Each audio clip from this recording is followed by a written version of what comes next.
This shop looks popular today. Wonder what the occasion is.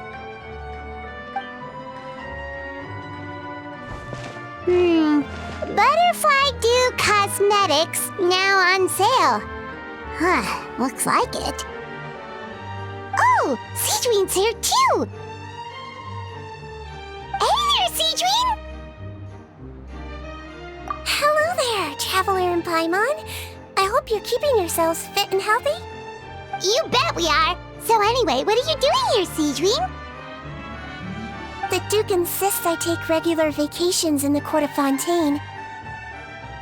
This one just so happened to coincide with a promotion for a new skincare product, so I came over to take a look. I like to keep up with the latest industry developments when I can, to help me with my magazine articles.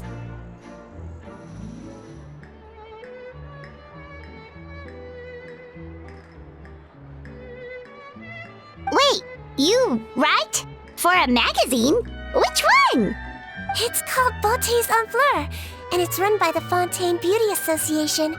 I've done lots of articles about skincare for them, using the pen name Maritime Flower. Oh, wow! You're a Maritime Flower? If Paimon's not mistaken, you're one of the leading figures in the Fontaine Beauty Association! What's so weird about that? Everyone loves beauty! I really like this role. The staff at cosmetics shops are always so polite. And as long as I wear a big smile on my face, I always get the best customer service. Well, they sure don't want to make an enemy of the Maritime Flower.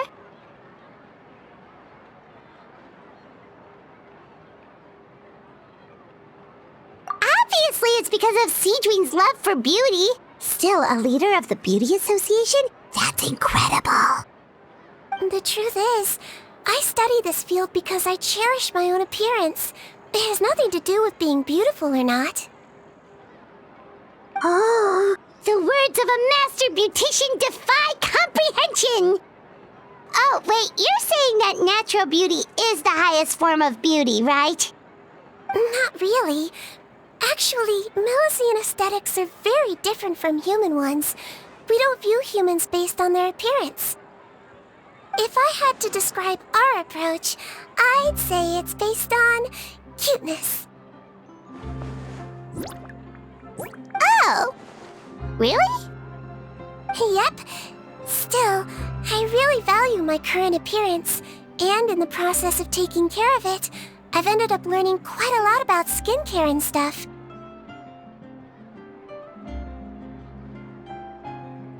It turns out, my knowledge and experience is pretty popular with beauty product lovers. It came as a big surprise to me, though. Oh, Paimon gets it now. But speaking of your appearance, how come you look human anyway? Are you like only half Melusine?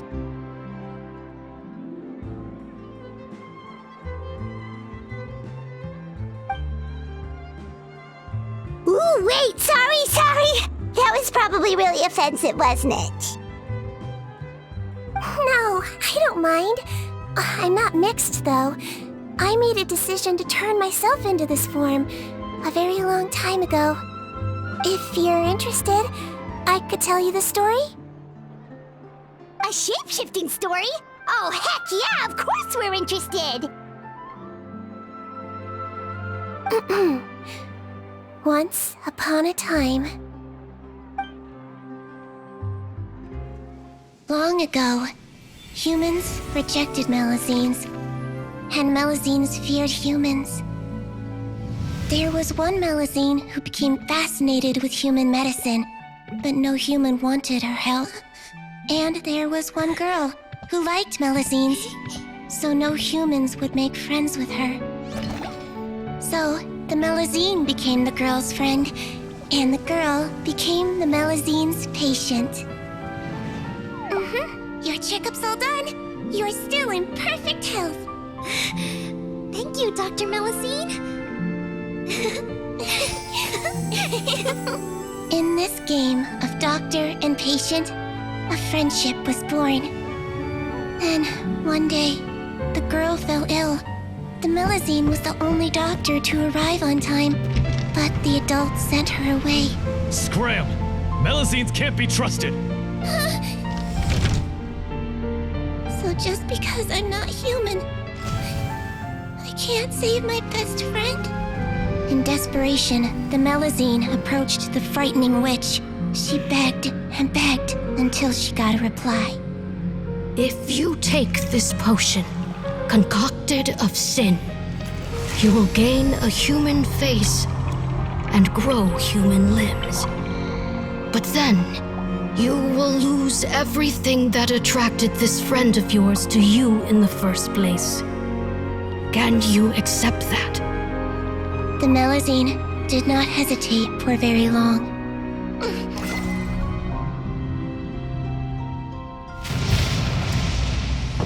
On a rainy night, a little doctor knocked on the girl's door. The doctor wore a hood and raincoat, maybe to protect her from the rain, but maybe also to hide a secret. The little doctor held the girl's hand and treated her illness, just as she had so many times before.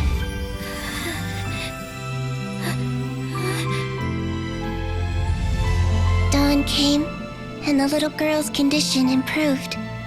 But the little doctor was long gone, for she knew her friend would never recognize her again. And so, since then, I've lived my life in human form. Most people who know me just think I was born this way. Ooh. A witch? A potion? Why does this sound like a fairy tale? Trust me, it's a true story. Must be the way you told it then. It just sounds so... yeah. Not every Melazine would take human form to save their human friend. That must have been a huge decision. Treating patients is a doctor's duty. We must always find a way, even when the going gets tough. Ugh. It's so crazy that they turned you away just because you were a Melazine. Especially when their daughter was so sick. Well, sometimes appearance can be a real barrier. But that was a long time ago. I like how I look now anyway. Paimon too! You're super cute this way. Attention customers! Thank you all for waiting. Now, on behalf of our skincare partner, I'm delighted to announce that our exciting new product is now officially on sale. Well, there we go. Let's have a look, shall we? Oh, Paimon, if you want to buy any skincare products, I'll be happy to give you some suggestions. Really? Personal advice right from a leader of the Fontaine Beauty Association? What an honor! Allow me to introduce our newest skin lotion, Butterfly Dew. I'm sure many of you have already read about this product's trials in the newspapers.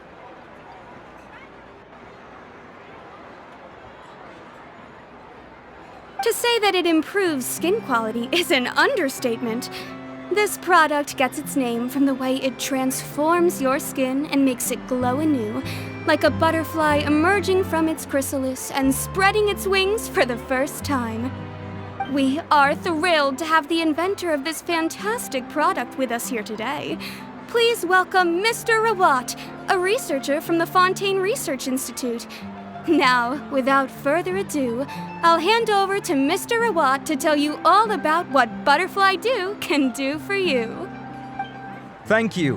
Hello, everyone. I'm Rawat, and I developed Butterfly Dew. Wow, what a looker. He's a researcher? Wow, he's really challenging the stereotype. It seems that everyone is surprised by my entrance. Or should I say, my appearance. I'm well aware that researchers are generally better known for their brains than their dashing good looks. In that regard, I do believe I break the mold somewhat. Of course, appearance is a skin-deep way of defining a person. And yet one's appearance can be a very real set of shackles, holding a person back in their life. It can rob a young person of their self-confidence when applying for a job, dissuade a young lady from approaching the one she loves, Our actions are at the mercy of our appearance, and we slowly become the very person that the outside world sees us as. But what if I told you that those shackles can be broken? If our appearance prevents us from changing, then let us first change our appearance itself. Wash away moles, birthmarks, and wrinkles, and they can no longer rob us of our confidence. Replace them with luster and radiance, and we shall never again hang our heads in shame. That is why Butterfly Dew exists. Its mission is to allow us to shed our pupae, undergo a complete metamorphosis, and embrace a new life. Well, whether it actually works or not, after that speech, Paimon's already sold! Mr. Rawat, could I ask if you've used this product yourself? Of course, I tried it many times while I was testing it. You can consider me a product ambassador. Wow, then it's sure to work! Still, I don't expect to convince you just by blowing my own trumpet. So, could I get a volunteer from the audience to try it out?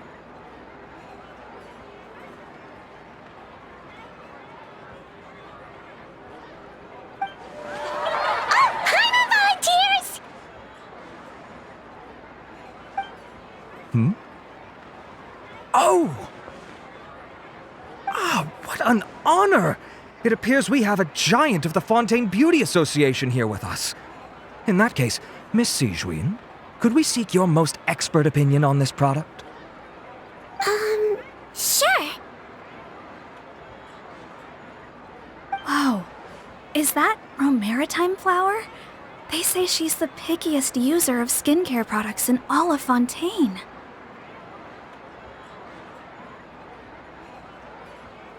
Here you go.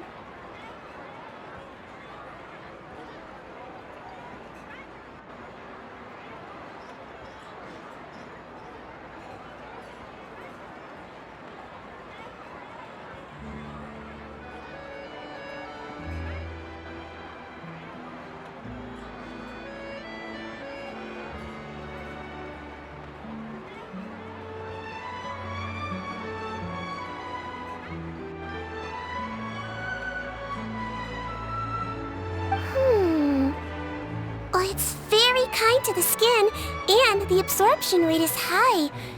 Even for Fontaine, this is a first-rate product. Wow, now that's high praise! I'll take one. Any discounts?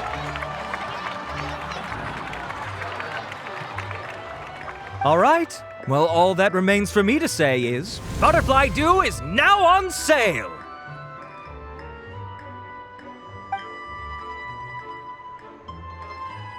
Think we should buy a bottle too?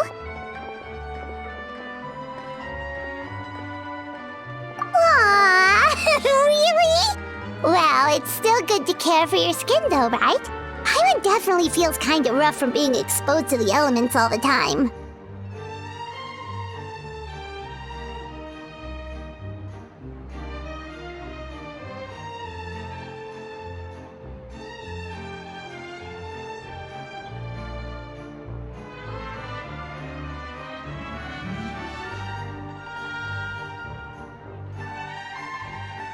And if you're worried about whether it's the right product for you, well, luckily for us, Cedrine's here, so we can get an expert consultation.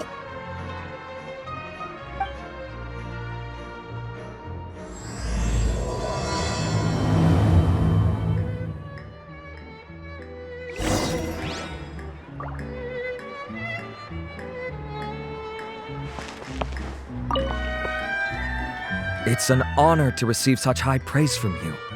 To be honest, I was also hoping you might be able to point out some flaws in the product so I can keep improving it. With most skincare products, the pros and cons only become apparent with long-term use. Yet, this one has instant benefits, improving skin quality without any obvious side effects. It's one of a kind. Don't worry though, I plan to keep using it, and I'll publish regular reviews in Beautés en Fleur. You can read my thoughts there. All you need to do is subscribe.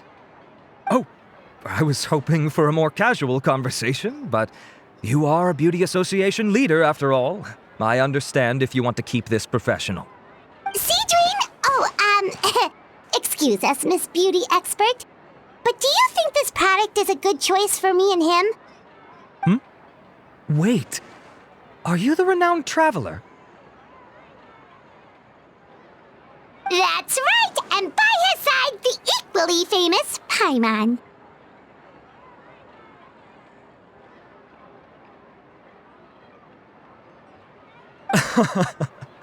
Well, I don't normally handle customer questions personally, but since it's the traveler asking, allow me to make an exception. Butterfly Dew is made for all skin types, so no matter who you are, you can rest assured that it will be kind to your skin. If anything, it might be marginally more effective on Fontanian's skin, but other than that, it works the same on everyone.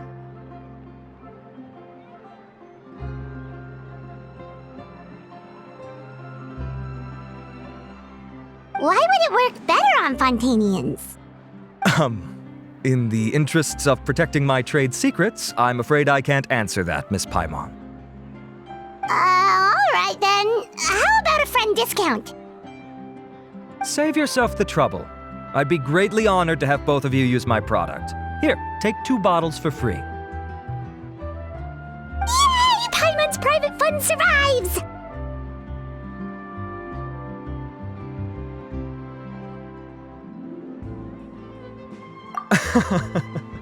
I can see why you might think that, but please don't misunderstand.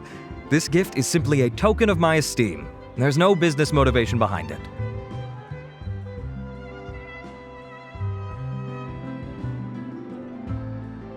To me, finding new customers for Butterfly Dew is about meeting kindred spirits, fellow admirers of physical beauty. I consider it a labor of love.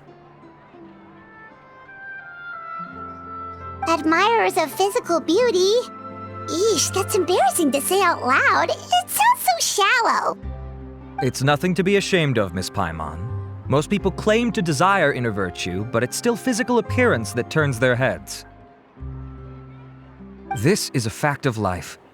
It's only natural for people to desire to become beautiful, and that's exactly what inspired me to choose this research direction in the first place.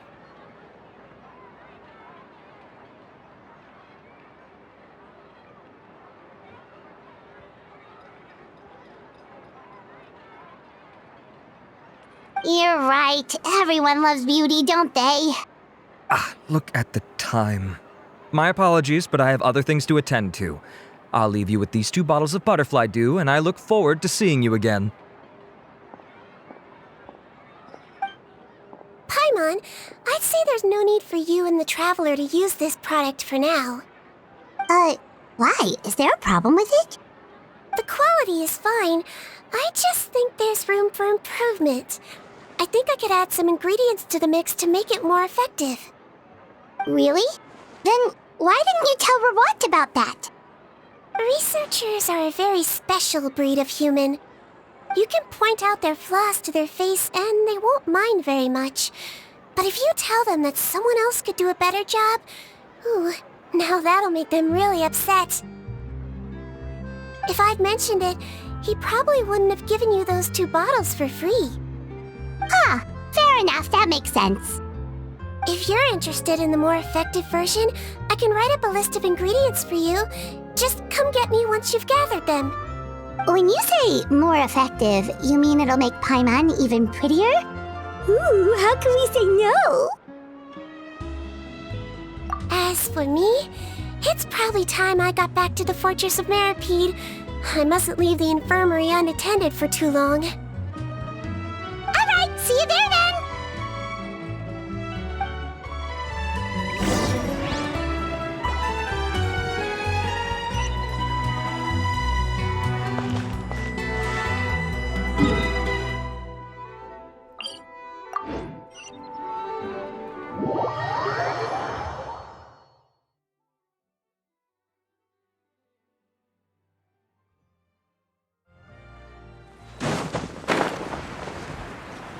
Just up ahead, Traveler. The ingredients for Seadreen should be nearby.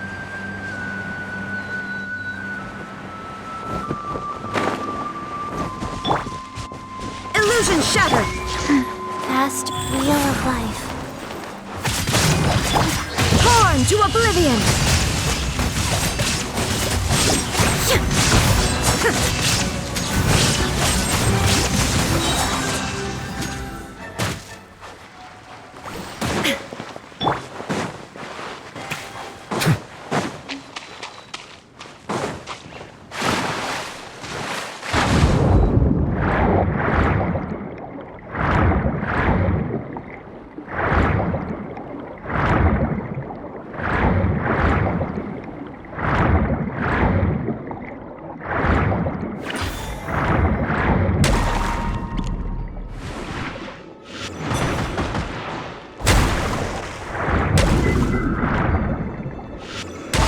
Great! That's everything! Let's head to the Fortress of Mirapede!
Whoa, the infirmary is packed!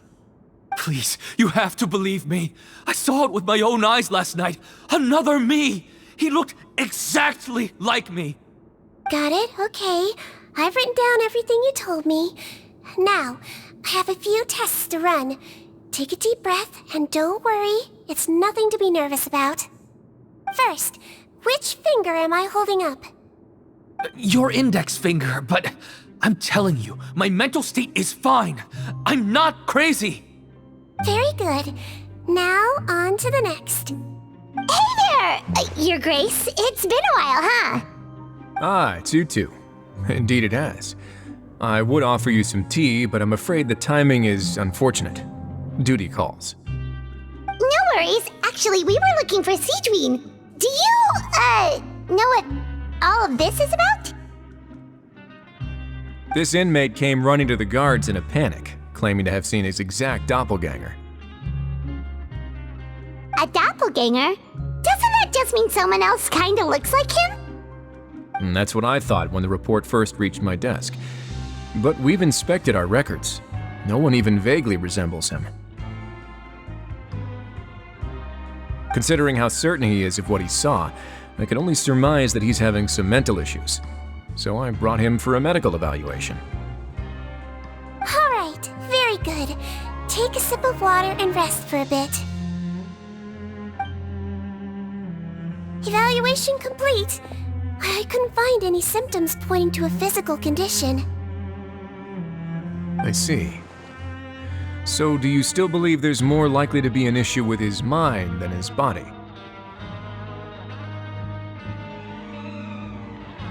I have to assume so for now, Psychological issues are more difficult to detect.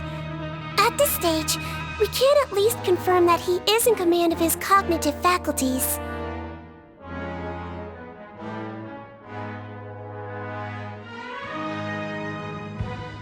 The rumor mill will go crazy if word of this gets out.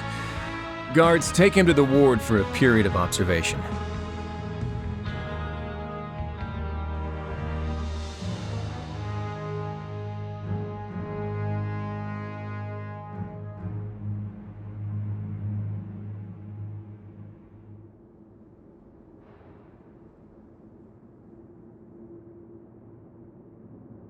The Marechaussee Phantom has requested my cooperation on a case, otherwise I'd deal with this myself. Sorry for the trouble, head nurse, but I'll have to leave this to you. No problem, Your Grace. I'll add him to my observation list. By the way, we have a couple of guests here who have made the trip just to see you. I imagine it must be important. You probably won't need to add them to your observation list, though. Oh, Traveler! Paimon, it's you! Hey there, Cedrine! It's actually not that important, but... I'll be in my office if you desperately need me. Goodbye for now. Okay, bye-bye! So, Cedrine... Would you mind waiting for just a moment? I have another patient to see. Just find an empty bed and take a seat. I won't be long. Oh, sure! Sigewinne, we've brought him. And he seems to have taken a turn for the worse again. Okay, don't panic. Let's start by sitting him down here. Paimon had no idea how busy it can get for Cedrine. Maybe now's not the time to ask for her help with skincare. Good point. Besides, it might actually be interesting to observe her at work. Well, this could hurt, so I suggest you take a deep breath first. Did his face melt? What happened to him? It's anyone's guess. His face melted off shortly after arriving at the fortress. But since he's a serious offender, he can't be allowed out for medical treatment. Best we can do for now is ask the head nurse to give him something to manage the symptoms.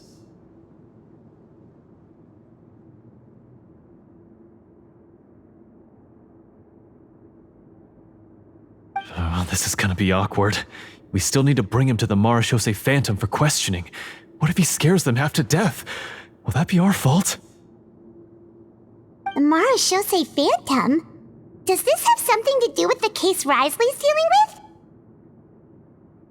Yep, it was a huge case. They bagged a few dozen crooks in one fell swoop. And this guy's the baddest apple of the bunch. He harmed countless people. And now, it looks like it's all finally catching up with him.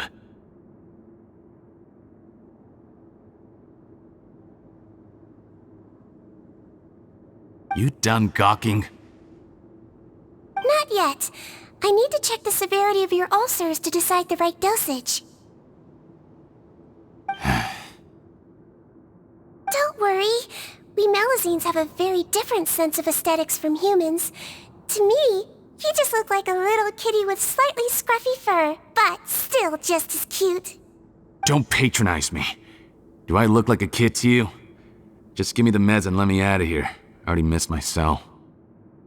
Hey, lose the attitude. You dare talk back to our head nurse like that again? Your days are numbered. Oh, it's fine. Okay, I'm going to apply the medication now. Tell me if it hurts, alright? Look how nice Cedrine's being. And he still talks to her like that? What a nasty piece of work. Can I leave now? Wow, not a peep. What a brave little guy. Thank you, Sigewinne. And I apologize for the trouble. So, Traveler, Paimon, did you bring the ingredients? We did, but we don't want to interfere or anything. You're busy saving lives here. Oh, don't be silly. I agreed to it, didn't I? Just hand me the ingredients, and I'll make some time to whip it into the improved version for you. Take a rest here if you want. Or, if you're not tired, I hear they're holding a new pancreation tournament in the administration area.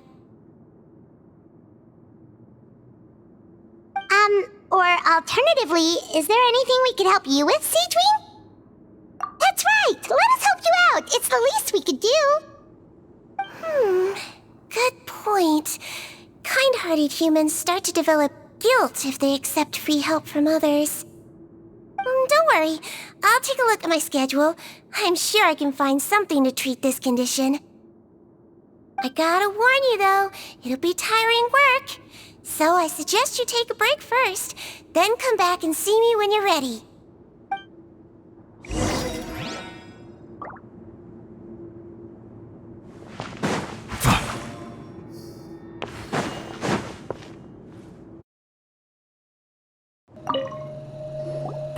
We're ready, Seedween! What's our first mission? I found the perfect job for the traveler. First, I'd like you to lie down in this bed.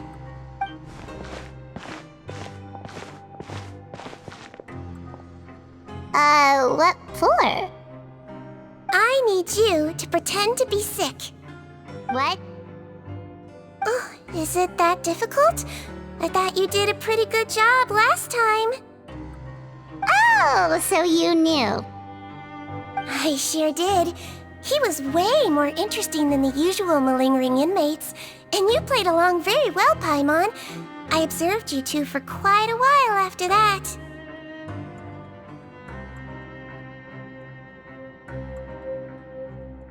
Well, this is awkward. But why do you need us to do it again now? No time to explain. My next patient will be here any second. Oh, please, just do as I say. You can, pretend like you've got a nasty headache, and throw in some dry heaving for good measure. Okay.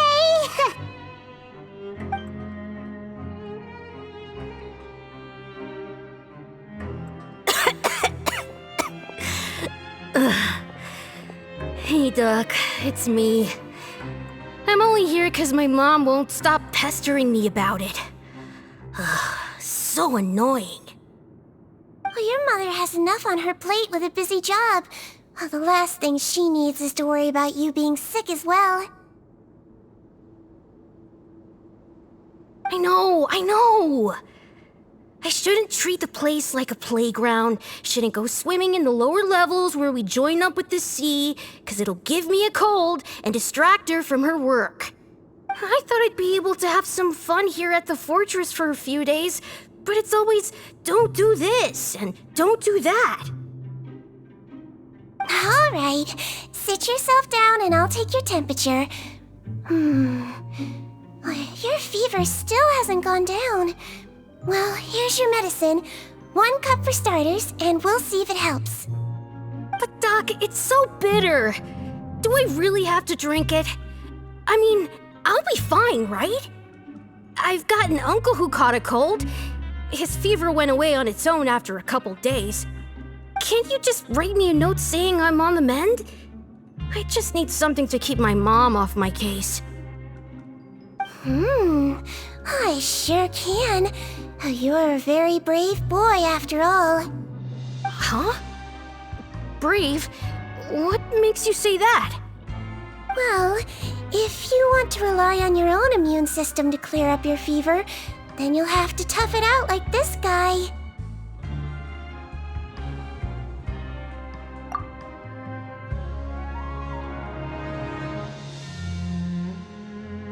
Hang in there, traveler. Are you gonna puke? Paimon can get you a paper bag. Huh? As long as you're tough enough to get through the nausea and dizziness caused by the high fever, you'll be right as rain after just a few days' rest. And if I'm not tough enough? Hey! Wake up! Wake up! Put it this way. At least you'll never have to see the doctor again, right? I think maybe I'll take that medicine after all, if that's okay. Oh, of course. Here, it's still warm. It's so bitter. All done. Great job, you two. That kid really doesn't know what's good for him. His mother's a guard here. She's been working back-to-back shifts lately, but unfortunately his father's away on a business trip right now. She had no choice but to bring her son here for the time being. He was quite happy at first. He seemed to think that the Fortress of Meripede would be all fun and games. So you made us put on that act just to scare a kid into taking his medicine? That's a pretty sneaky trick. Seems like there's a whole side to Siegeween we never knew about. It's a technique I learned from my teacher. Oh, you had a teacher? Was she a Melazine doctor too? She was human. She passed away a long time ago. Oh, sorry. No, it's fine. I really liked my teacher, so it's always nice when I get to talk about her with other people. She was a traveling doctor, and since she didn't have a clinic, she'd go out and visit her patients wherever they were. Dealing with the badly behaved ones was her specialty.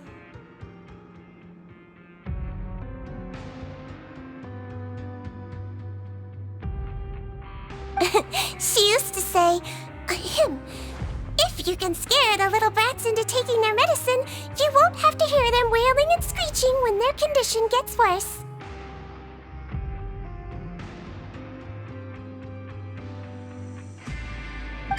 She sounds like a pretty strict teacher. Strict? Well, that's not how my teacher saw it.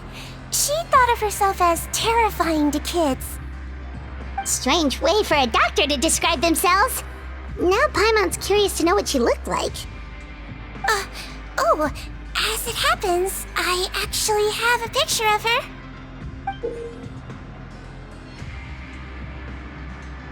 Oh, wow, yeah, okay, that'll terrify the kids. Yep. All the children she treated thought she was a witch. Why does it almost sound like you're envious of her? Oh, because I am. If she was here, all the children would take their medicine without any need for tricks. A doctor who looks like a witch. True, they wouldn't dare try anything funny with her around. Oh, me, on the other hand, it's hopeless. Children aren't afraid of me at all. That's actually a good thing, you know? Oh, my next patient should be arriving now. Would you mind lending me a hand again? Sure thing! On to the next mission!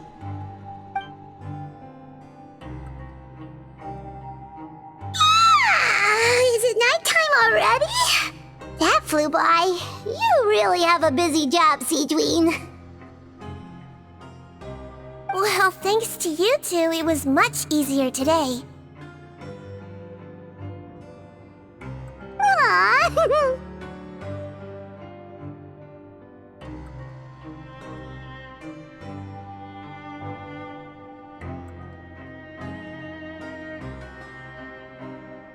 Should we get some rest? It's getting pretty late. Oh, there is one last thing. I have to keep it confidential, so I usually leave it till after everyone's clocked out.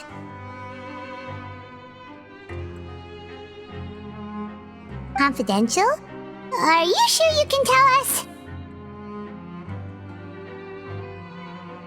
It's fine. You're not living here anymore, so it's okay if you know. All it is I have to prepare some ingredients to make healthy meals with.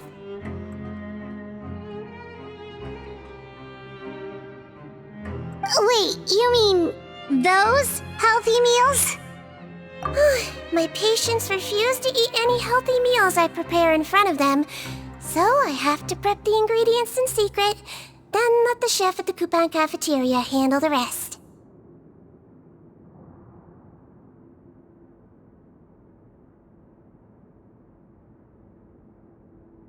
Considering even the chef's version makes people uneasy, it really makes you wonder what's in it.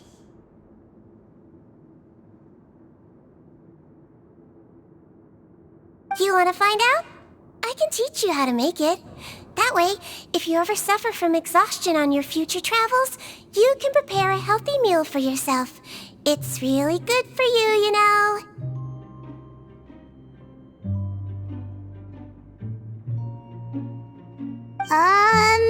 Sure? Guess we can help out one more time.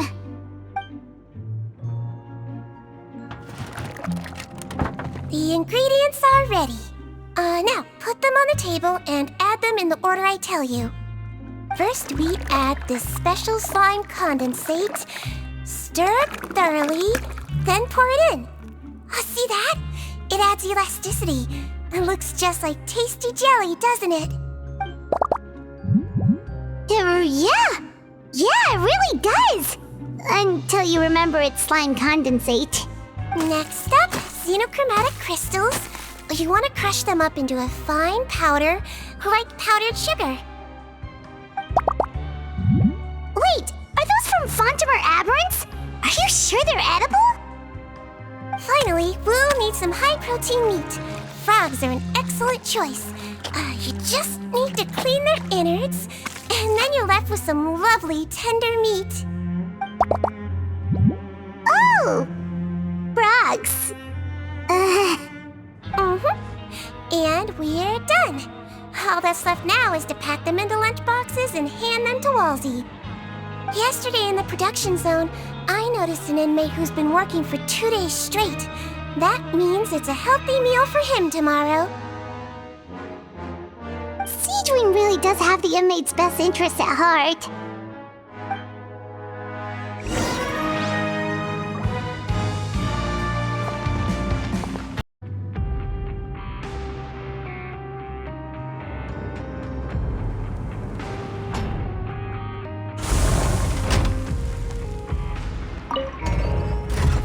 Hey, do you know what?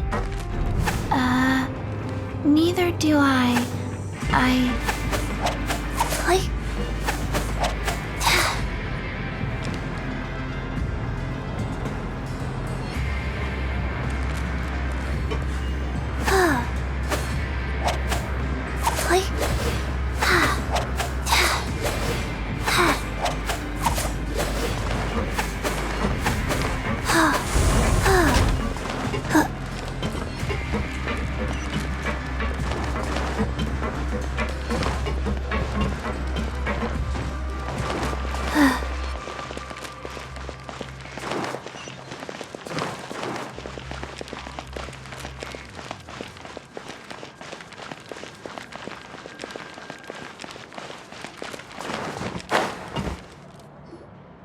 Ah, head nurse.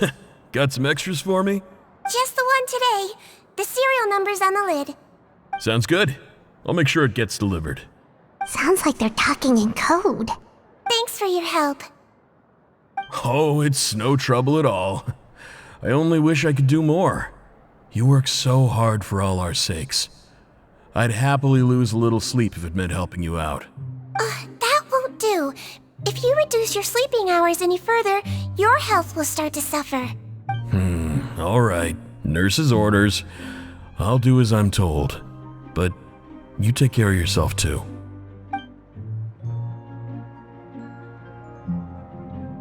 Well, I'm done with work for today. Thanks for helping out, you two. Seems like the guards and staff here have a lot of respect for you, Seedream. In just one day of helping you with your work, it feels like we've done a lot for the fortress.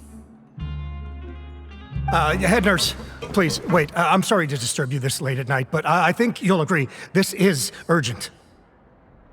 Okay, just relax and catch your breath. What's the matter? The guard at the observation ward, Odilon, he told me to pass on a message to you. One of the inmates there, the guy suffering from possible hallucinations, well, he seems to have made a sudden recovery, and now he wants to apply for permission to leave the ward. Huh? Already?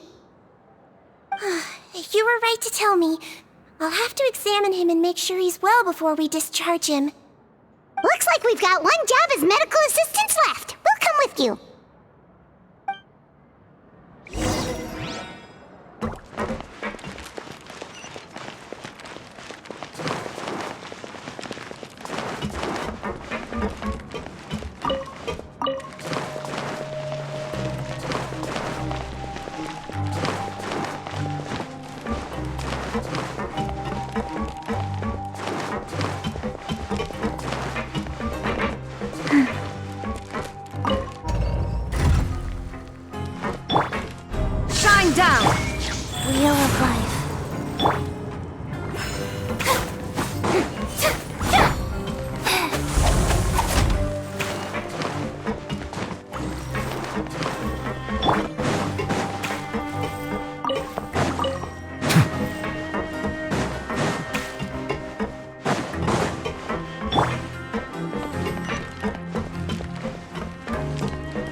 goes on.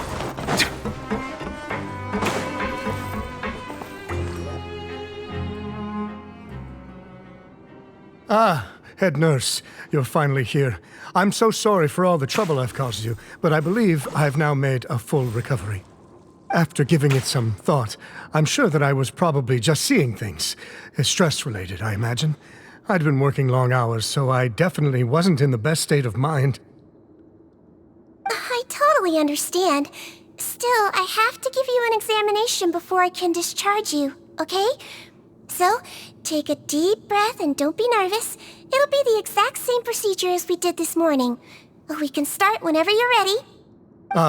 Again, so sorry. I was in such a state this morning, I barely recall anything.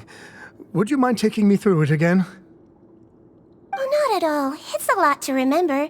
First up, we have a little cognitive test. Just concentrate and you'll be fine. To start with, which finger am I holding up? Your pinky.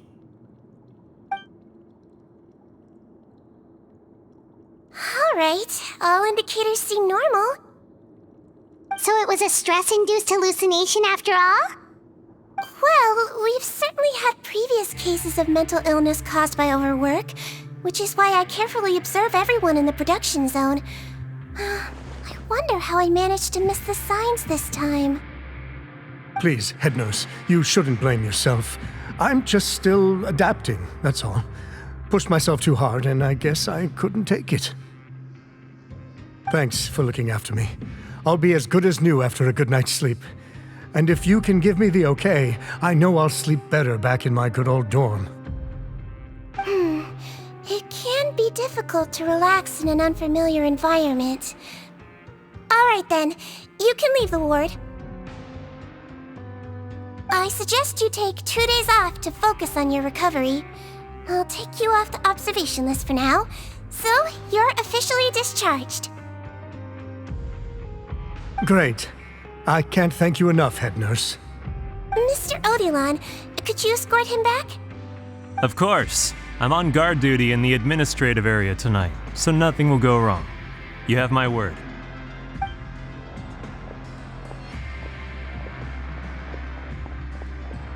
Guess you're finally done for the day now, huh? Yep. But I still haven't gotten around to making that improved lotion for you yet. Oh, no rush! Seriously, it's super late now. You should go get some rest too. Well, tomorrow it is then. Good night, Traveler. Good night, Paimon. Hope you sleep well. Oh, don't you worry. We will. After a productive day of work, we're both gonna sleep like a log. Yeah, sleep tight, Seedreen. See you tomorrow.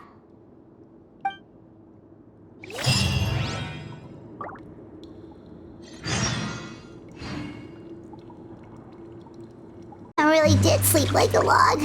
Let's go find Seedreen.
Faster?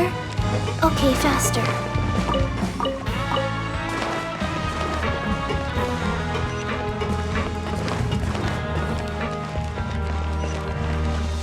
Faster?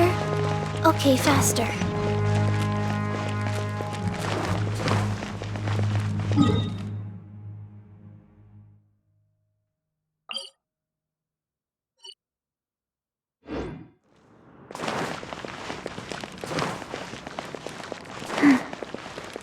Faster? Okay, faster.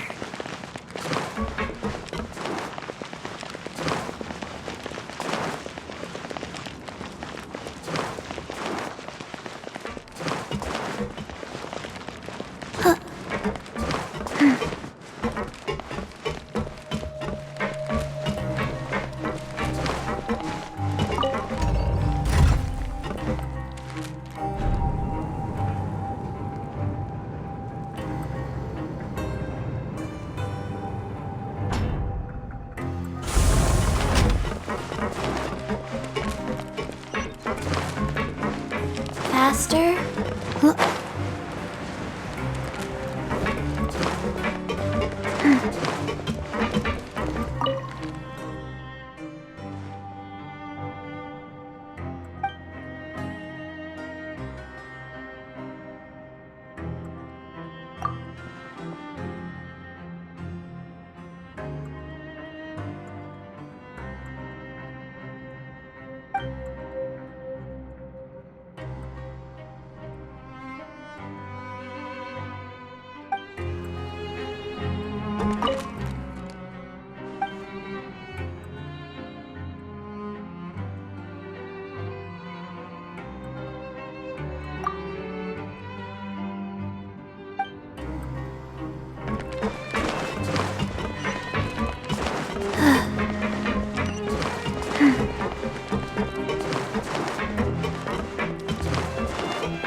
Whoa!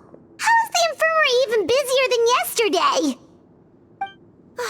Good morning, Traveler and Paimon.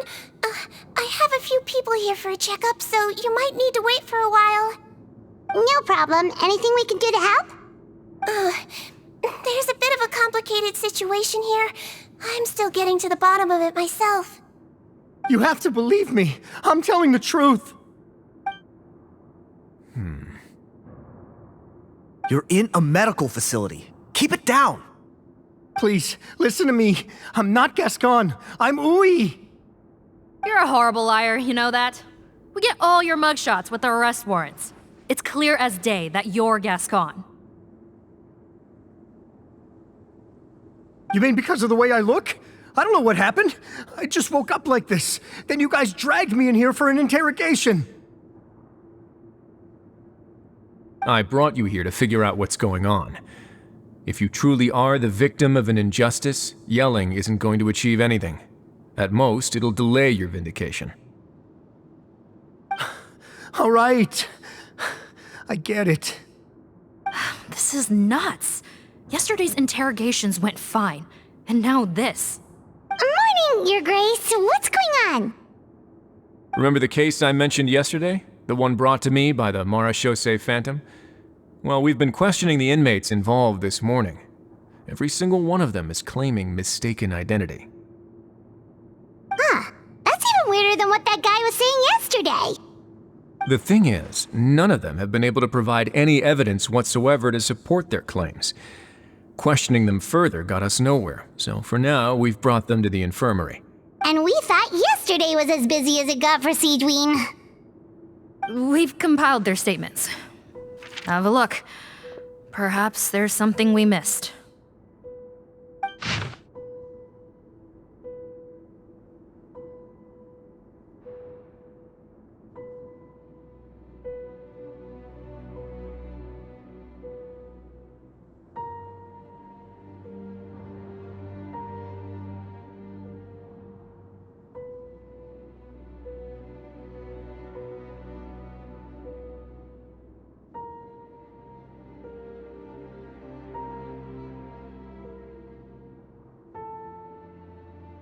Wait.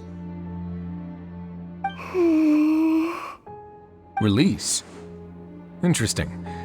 The inmates they spoke of in their statements appear to all be due for release today.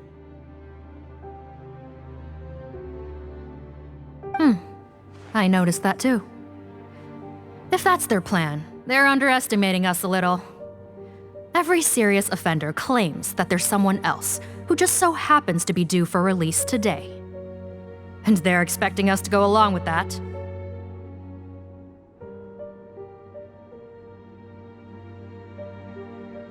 All the more reason to be cautious. Lumberzar, check the release list for today and make sure no one gets processed. We're gonna need an excuse, though. Just say we're out of forms, and that we're furiously printing more as we speak. I'm on it. It's conceivable that our group of serious offenders somehow found a way to switch places with inmates who are about to be released, so they can walk out right under our noses.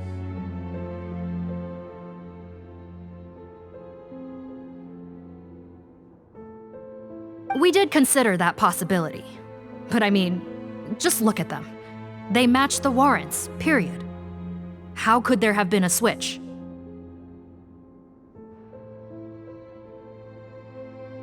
Only if they're dead ringers for the inmates due for release, I suppose. I gave you that name list yesterday to assist in your investigation. Did that help?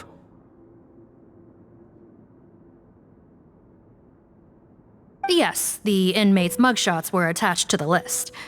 The first thing I did was check for lookalikes, and I didn't find any. The only other thing that stands out to me is that their voices sound a little different today. But it's not exactly hard to put on a fake voice. Oh, really?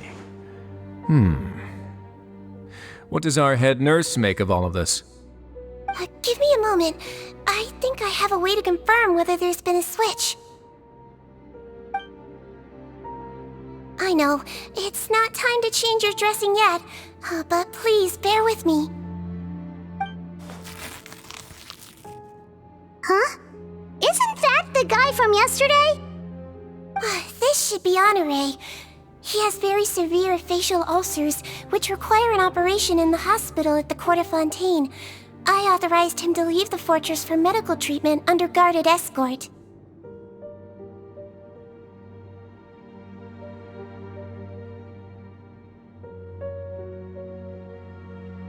Yes, like I told you. I'm not Putton. I'm Honore. So there has been a swap. Well, I can see what happened in Potton's case, but how do you explain the other inmates? You're not telling me their souls switched bodies, are you? No, I believe it was their faces that got switched. The method is a bit like replacing a tooth. Take the bad tooth out, put a false one in. And actually, I think I can prove it to you.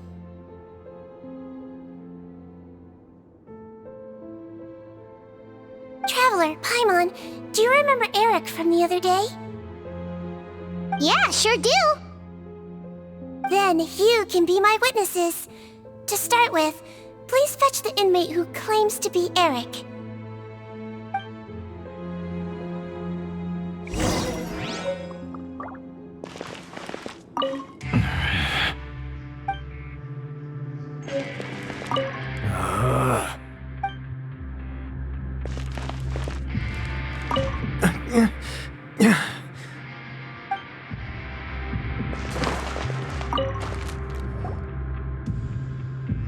So, you're Eric?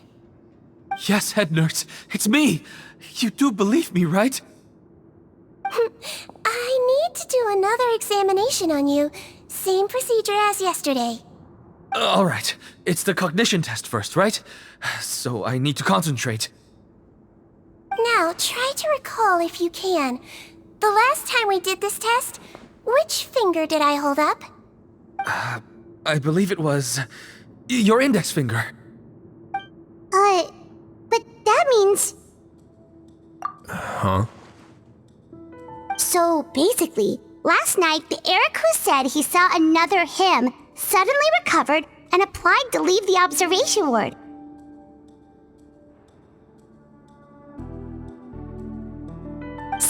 did another test before letting him leave, but that time she held up her pinky finger. Huh? I don't know about any tests last night. There was nothing to do in the observation ward, so I went straight to bed. Then I somehow woke up in a high-security cell. Well, in that case, there is a reasonable explanation for the strange events of the past 2 days. So, what exactly happened? The gang of serious offenders wanted to break out of prison, so they identified a group of scapegoats, namely inmates whose terms were almost up, and planned to switch appearances with them. Last night, when Odilon was on duty, they ambushed him and had one of their group switch appearances with him using their face-swapping method. That allowed them to avoid scrutiny from the other guards.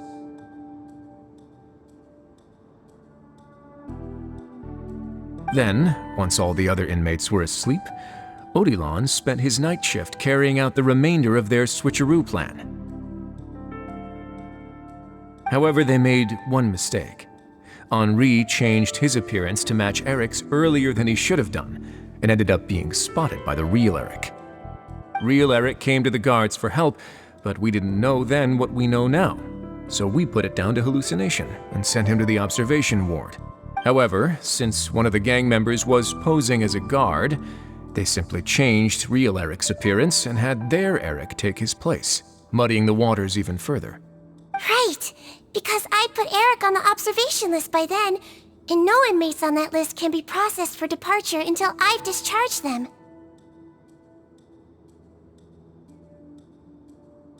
Hence why the imposters had to pull that little stunt to get fake Eric off the list. Yeah, it all makes sense now! The Duke cracked the case! Well, I can't fault the reasoning. But I'm afraid that we ruled out the possibility of face switching very early on in this process. Criminals altering their facial appearance to commit crimes is nothing new. In fact, one of the explicit duties of the Melazines in the Marachose Phantom is to identify criminals in disguise. We carefully examined all the suspects, and there is no evidence that any means of disguise were used in this case. Huh. Well then, how do we explain all this? So far, it seems more likely that the gang stole documentation belonging to the inmates due for release, and are using that to commit identity fraud.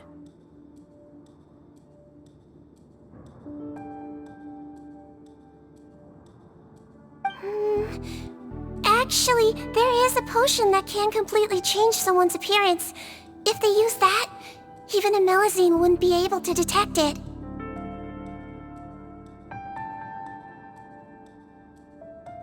A shape-shifting potion? Forgive me, head nurse, but this is the first time I'm hearing about it. If such a potion truly existed, it would jeopardize our entire investigative process at the Marachose Phantom. Are you certain of this?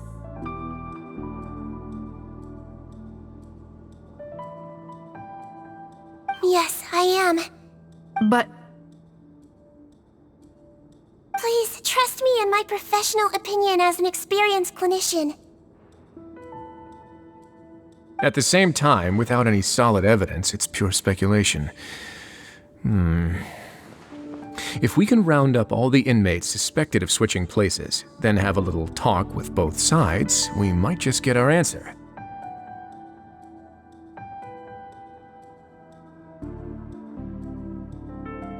Yep, let's do that. Okay.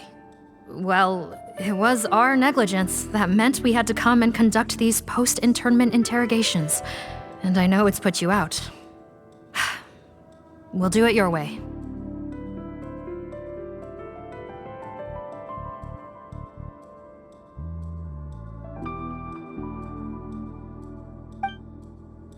Your Grace, bad news. I paused the releases like you asked, but we were too late. A bunch of people already got processed 2 hours ago. I checked the list, and sure enough, it's all the people who gave statements. 2 hours ago? That's before today's interrogations began. They had this all planned out.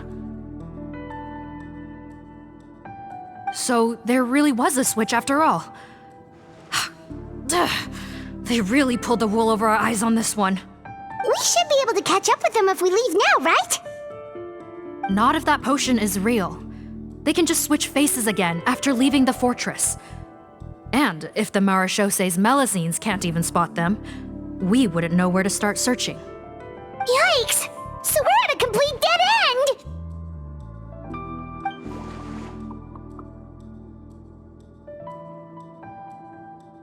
Well, technically there is one more lead we could follow up on. We were only able to arrest this gang thanks to the help of a researcher from the Fontaine Research Institute. I believe his name is Rawat. Oh? Rawat? Isn't that the handsome guy we met at that skincare promotion? Handsome? Maybe from a human point of view. I just remember that he specialized in potions. One of the crimes this gang is charged with is the manufacture and sale of illicit drugs. According to Mr. Rawat, they appear to have stolen technology he developed through his research and used it in their operation. At first, he thought it was a typical case of intellectual property infringement, and he tried to negotiate with them. But once he discovered their criminal operation, he reported them to the authorities. Thanks to his report, we were able to swoop in and arrest them all in one go. What a hero! Bet that took courage on his part. No doubt. This is worth following up on. As the one who snitched on them, it's highly likely that Rawat will be targeted by the escapees.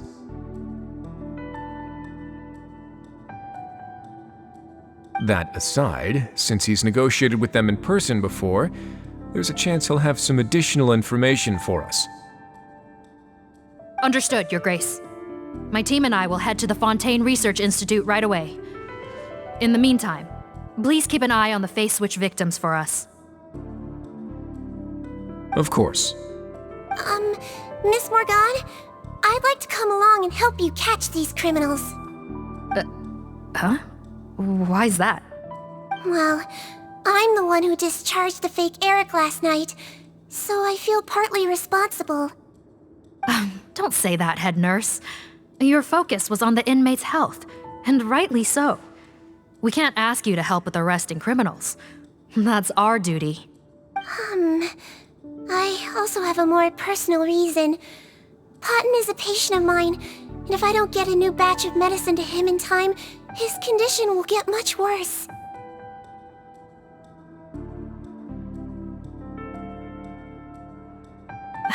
Look, head nurse, I completely understand where you're coming from. But arresting criminals is dangerous business. And if anything happened to you, none of us can afford to take on that responsibility.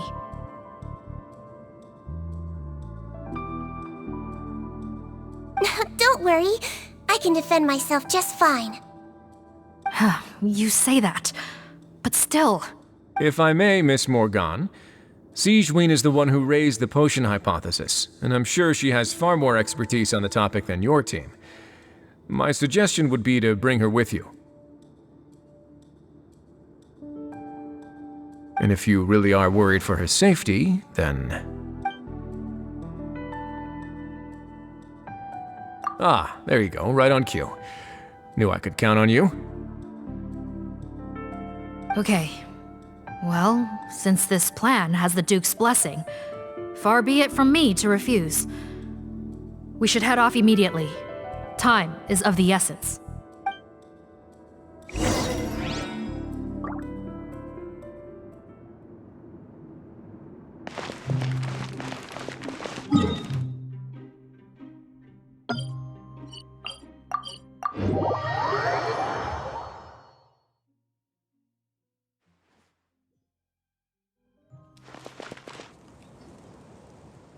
Greetings.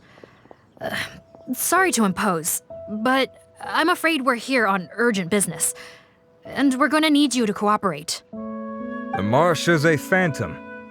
Let me guess, you're investigating some more illegal research? Not this time, no. We're looking for a researcher. Do you know where we might find Mr. Rawat? What? Oh yeah, Mr. Handsome, right? He actually doesn't work on site here very often. There's a handful of researchers in the nearby area who know him pretty well, though. You can see what they know.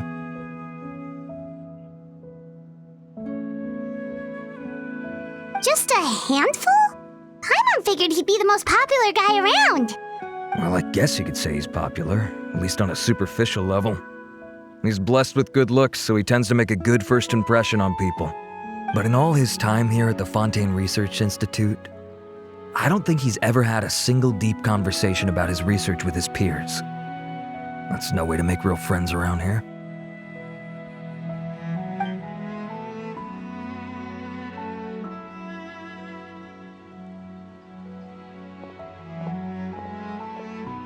That's so weird. He definitely didn't come across like a recluse at that product promotion. Oh, I don't find that weird at all. He definitely didn't strike me as the kind of guy who's good at making friends. Really? Paimon couldn't tell. Must be a Melusine perception thing. Okay, we should talk with his acquaintances. But we also need to check the Research Institute for any clues. Let's split up. It'll save us some time.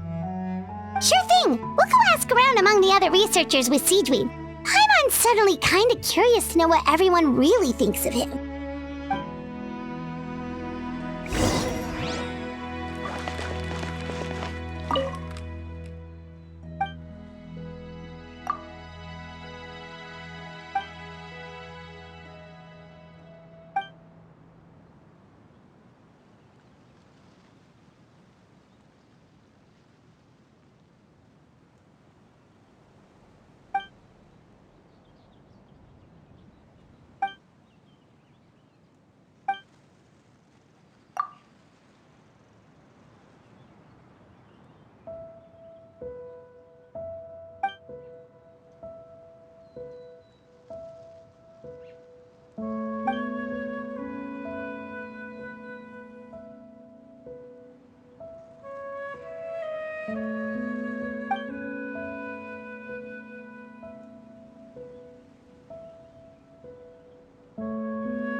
Faster?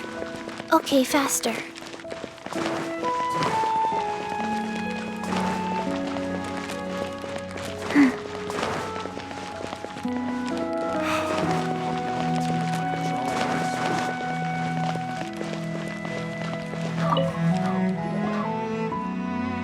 Excuse us, are you Audrey?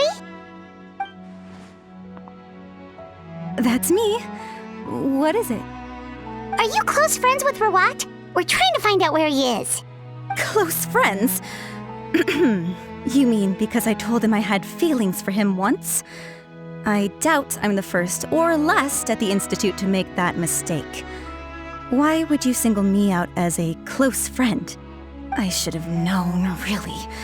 Men like him, they just enjoy being surrounded by fawning women. They're not interested in a serious relationship. Okay. We were just kind of wondering if you might know where we can find him. Why would I know where he's at? I barely know him, and he probably doesn't even remember me. Ugh, this is getting annoying. Shall we go ask someone else?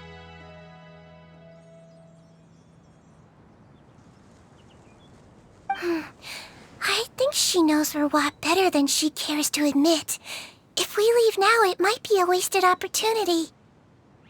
Maybe, but we're not going to get much out of her while she's in this state, are we? She's displaying symptoms common among people in love, if that's what you mean. But I know a cure.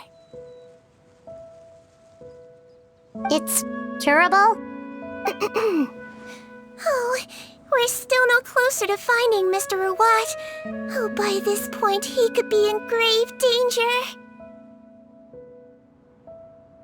Danger? Wait, why are you looking for him again? Oh, that's right, yeah! The Marechaussee Phantom said that he's been targeted by some pretty bad people. We need to make sure he's safe. What? How has this happened? He seemed fine when I last saw him, and that was only a couple of days ago. Just happened to run into him, of course. Oh, I see. Well, do you have any thoughts on where he might be right now? Okay, but this is purely out of concern for his safety. If he's not at the Institute, he might be at his mother's place. I heard she raised him alone, that they had it pretty tough financially, and these days she's housebound due to illness. He makes regular trips back home to check on her.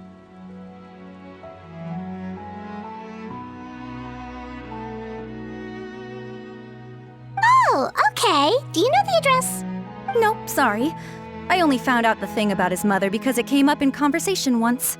I was just trying to find out more about him, so I could get to know him better. When I told him I had a crush on him, I offered to help him take care of his mother. And yeah, maybe that was a stupid idea, but did he really have to yell at me for it? It's like, fine, I can take no for an answer, but what's with the temper tantrum? Unbelievable. These guys only want to show you their charming, well-groomed exterior. They can't stand it when a few home truths shine through. Looks like her love syndrome is flaring up again. We need to find out Mr. Rawat's mother's address.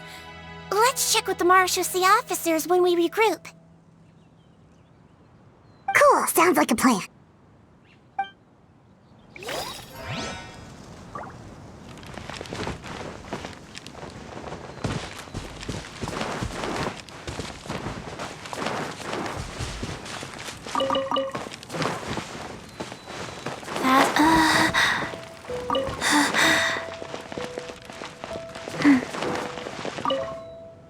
Well, I've told you everything I know. Don't you think it's time for you to go looking for him? Not that I care, obviously.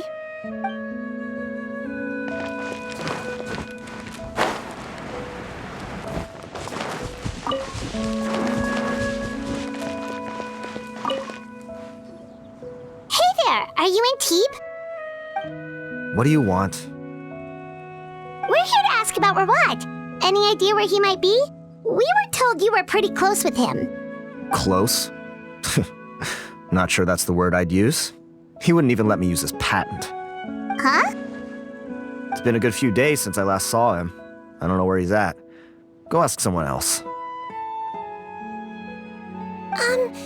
Would the patent in question happen to be related to the new skincare product he developed?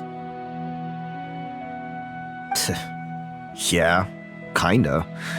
Butterfly Dew, or whatever he calls it. I heard he made a tidy sum off of that one.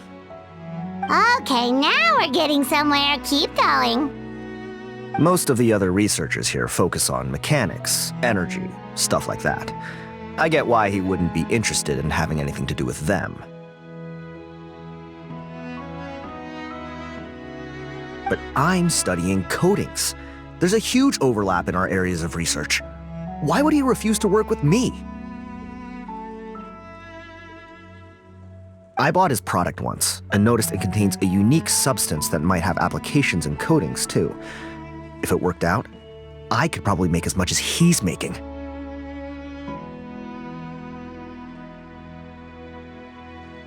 Don't get me wrong, I had no intention of plagiarizing his work. I was hoping to get official permission to use his findings in my own research. Followed the proper procedure. It was all above board. I would have had to pay him a license fee and everything. But despite that, he turned me down not once, not twice, but 3 times. It's like he's vehemently opposed to the idea of anyone else making the kind of money he does. Huh, so is Rawat antisocial, or is this guy just jealous? Well, it doesn't look like we're gonna get any info about Rawat's whereabouts from him. Let's go! Wait, 1 second. Mr. Antibes, next time you go shopping, you should buy some Buell fruits. Peel the skin, steep in water, then drink. It'll help calm your mood.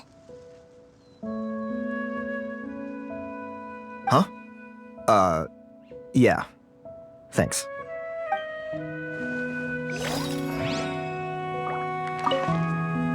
Gonna have to cut this chat short. I have a patent application to write.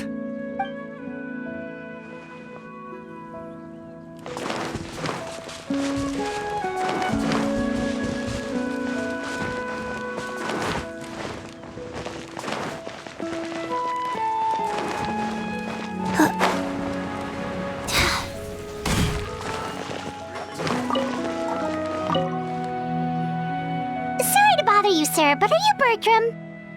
Who's asking? Just some concerned citizens helping out the Marechaussee Phantom with an investigation. We'd like to ask you about Rawat's whereabouts, if that's okay. We're told the two of you are pretty close. Not anymore, we're not. Turns out we don't see eye to eye. Oh yeah? What happened? The thing about us researchers is, most of us do what we do for some sort of higher purpose. But not Rawat. All he cared about was how to commercialize his findings.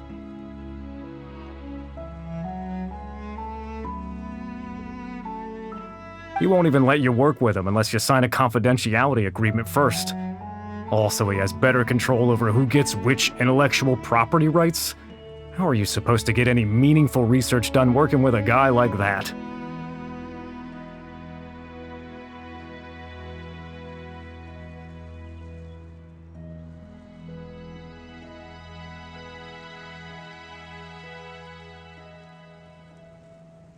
Now that I've got my own technical solution for my compressor, I don't need to work with him anymore. So that's what Rawat is really like. We'd still like to know where to find him. Is that something you can help us with? Wait, you're... Yeah, I know you. You're the head nurse at the Fortress of Meripede. Alright, then I'm happy to help you if I can. I respect the work you do. Medicine serves the highest purpose of all the sciences.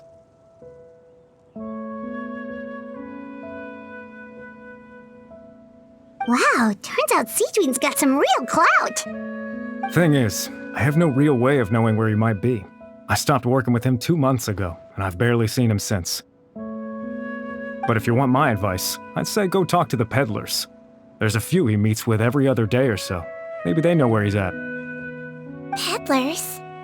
Yeah, back when I was working with him, I noticed he met with them quite often. Wouldn't surprise me if they were involved in some shady business together, because it seemed like they went out of their way to avoid discussing anything in my presence. The little I overheard was about manufacturing and selling pharmaceutical drugs. Like I said, he's all about the money. Drugs? Doesn't he work with skincare products? Do those count as drugs? Who knows? I never cared to find out. He's the Morag rubber, not me. Thank you. You've given us plenty to work with. Welcome. Goodbye, and may we both reach new heights in our scientific endeavors. Well, that's all three researchers. Let's head back to the meetup point. If my research project works out, the development of underwater spaces should become much easier. Faster? Okay, faster.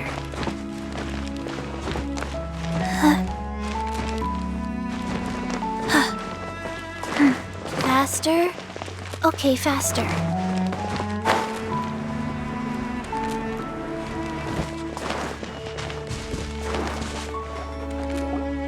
You know, Paimon started out thinking Rawat was a handsome researcher with a friendly and cheerful personality.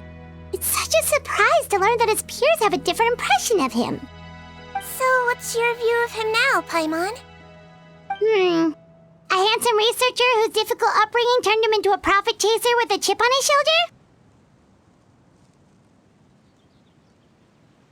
So your thoughts about his appearance haven't changed at all? Well, his looks are kind of a big deal. At least in Paimon's opinion. How does such a handsome guy end up being so antisocial? Even with his difficult family background, it just doesn't make any sense. You can't judge a person solely based on their appearance. Head nurse. Traveler. I assume you've spoken with the researchers. What did you find out? Bertram mentioned Rawat's involvement with some pharmaceutical merchants. Do you know if he's registered any pharmaceutical brands? Since he was a whistleblower on such a huge case, I ran a background check on him. I don't remember there being any brands under his name. How strange. If he was so focused on commercializing his research and averse to sharing his technology with others, why wouldn't he have registered his own brands? Maybe he and his business partners needed to avoid public scrutiny? You think he may have colluded with the gang? Well, the crime was manufacture and sale of drugs, and that would certainly be in his wheelhouse. We can't rule it out.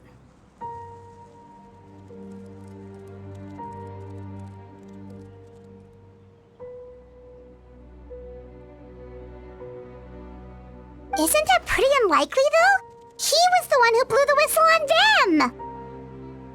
Most children who come to me with tooth decay have suffered pain for a long time already, but they'll still try to hide the fact that they eat too many sweets. Grown-ups and children aren't so different in that regard.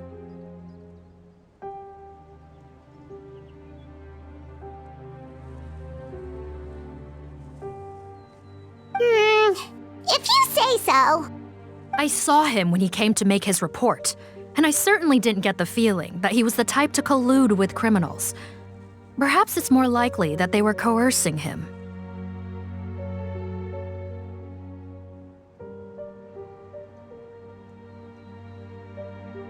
You mentioned that he comes from a poor family.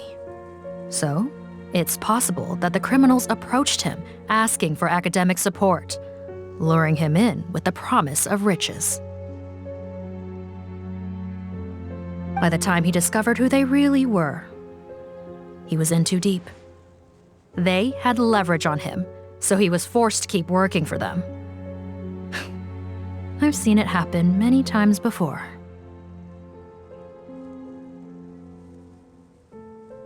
That does make a lot of sense. It would definitely explain why he was so unwilling to cooperate with his fellow researchers. No wonder he's so unsociable. He must be on edge all the time with a gang of crooks breathing down his neck.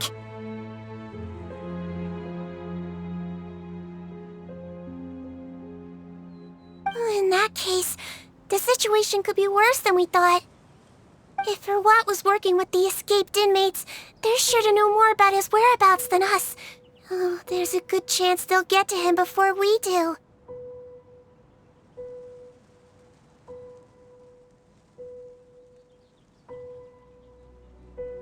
Based on the information we've gathered so far, he was last seen 2 days ago. If no one's seen him since, maybe we're too late.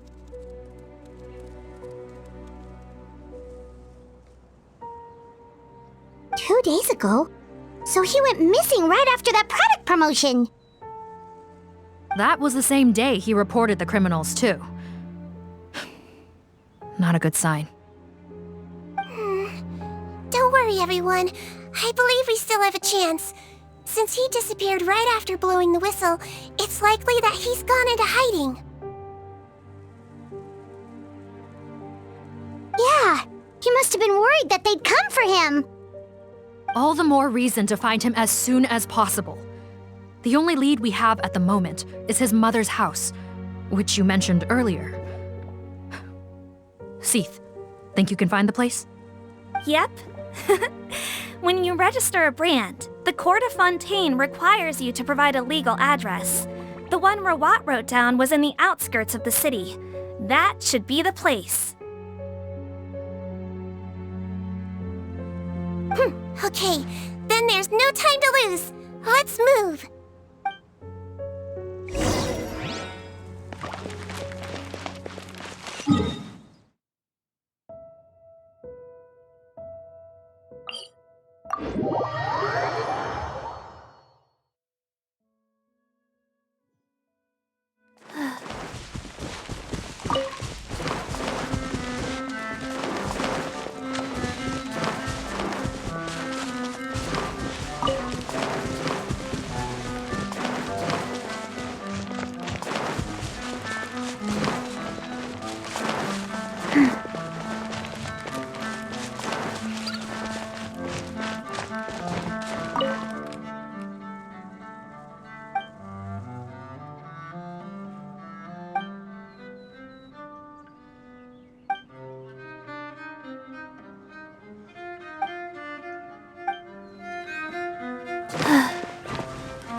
All right, this should be the house.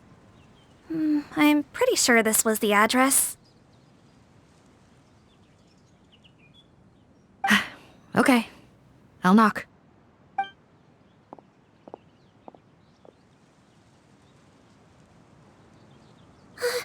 Sounds like whoever's inside has restricted mobility. Oh, it seems serious.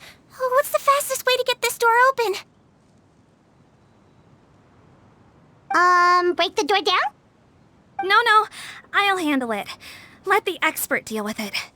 There'll be a mountain of paperwork if we damage a citizen's property.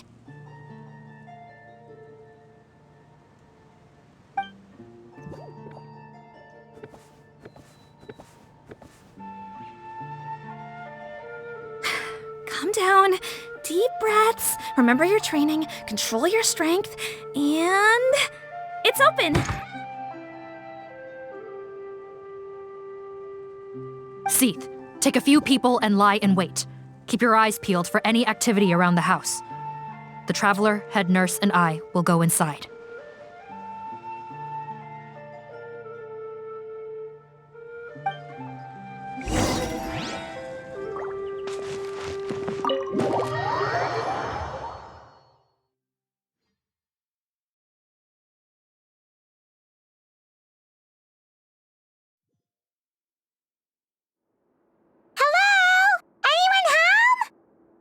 Oh, there. On the bed, there's an old lady. That's gotta be Rawat's mother, right? She doesn't look like she's in any state to be answering our questions, though.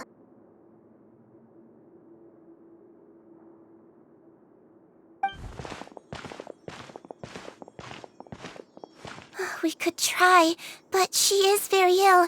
We mustn't force it. Well, doesn't look like Rawat's here. She's the only one we can talk to. Yep. Allow me. Hello, ma'am. Might I ask if you're Rawat's mother? We are trying to locate him.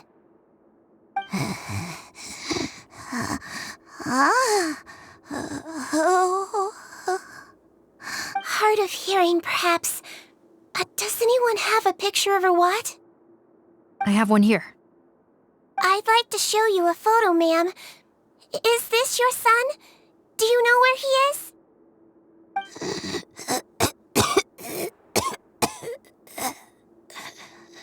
Looks like this isn't gonna work after all. Well, looks like we're out of leads. If Rawat's not here, things are looking very bad for him. Is it possible he could have avoided returning here because he knew he'd be in danger? Maybe. But if so, where do we look next? Maybe we should take another look at the Institute. Guess so. I suggest we all return there now. We found a good amount of useful information the first time, but perhaps there's something we missed. This is our last hope.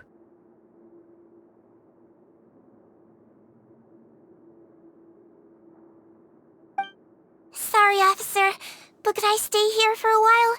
This patient requires some care. Of course. Traveler, stay with the head nurse. You're technically here as her assistant after all. Also, I'd like some Marechaussee members to stay as well, and keep an eye on the area. Why's that? If Rawat knows how serious his mother's condition is, he will return. Got it. Okay. I'll tell the squad members in hiding to stay put and keep a lookout.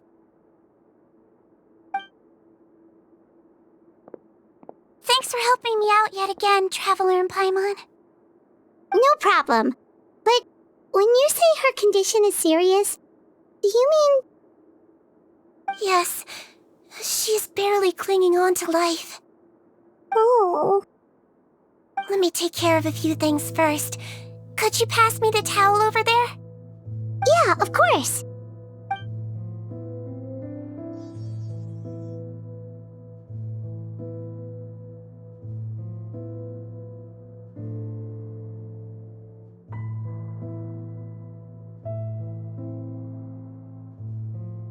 I can tell that her family has tried a lot of different treatment methods, including some very expensive medicines. Unfortunately, her condition is so multifaceted that a recovery looks all but impossible.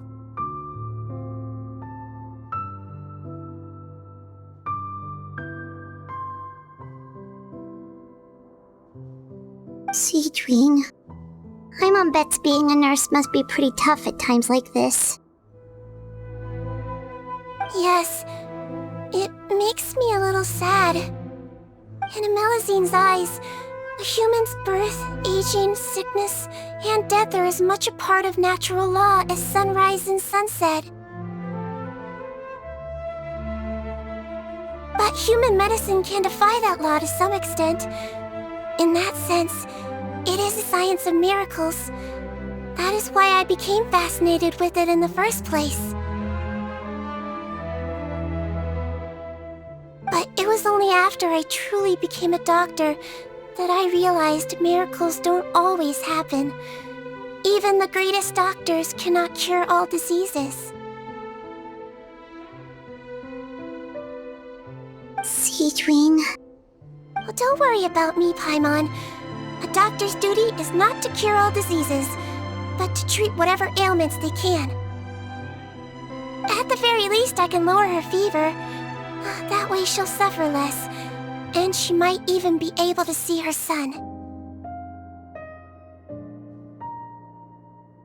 Yeah. All the more reason to find Rawat as soon as possible, even if we don't catch those crooks.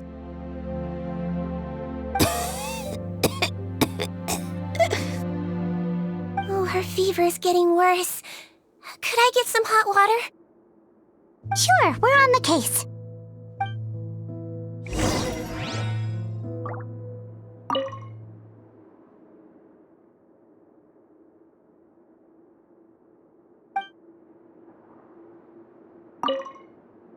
I'll take care of her.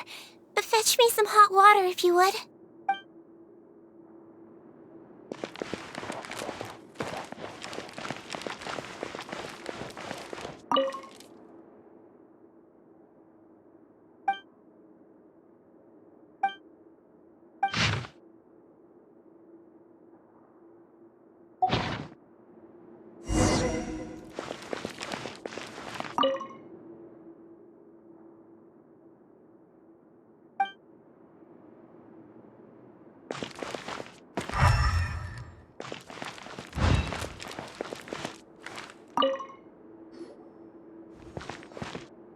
Found the hot water? Sure did. And look what else we found. Judging by this journal, it seems like Rawat has a private lab. There's a good chance he could be there right now. We gotta go tell Officer Morgan right away. Oh, that's great news. But hold on just a moment. The wet towel is ready. I'm giving you another injection. Are you feeling better now?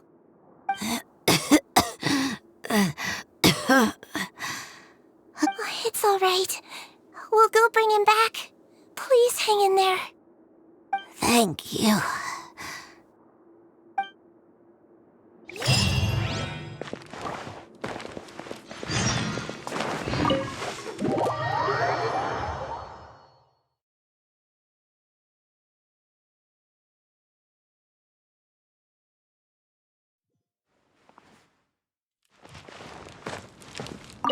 No, don't look this way. I'm supposed to be hiding, remember? Captain's orders.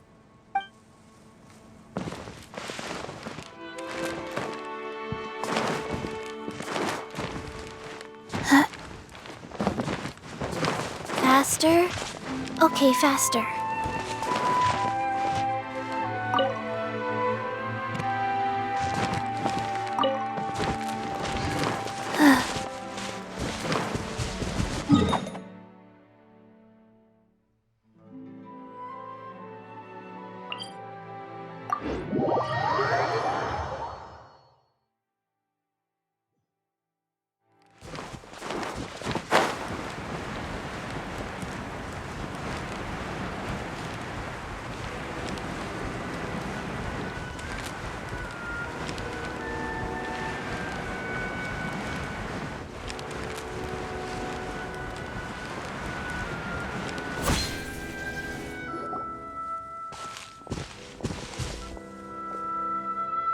It's Officer Morgan! They're already here!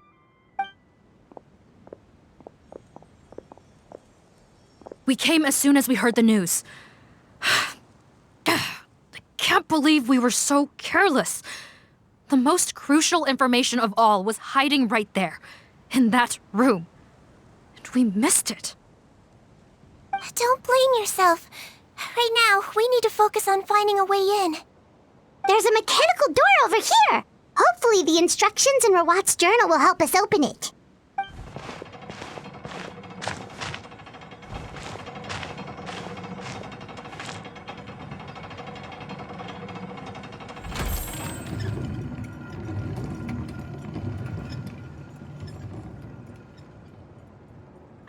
It's open. Let's go in.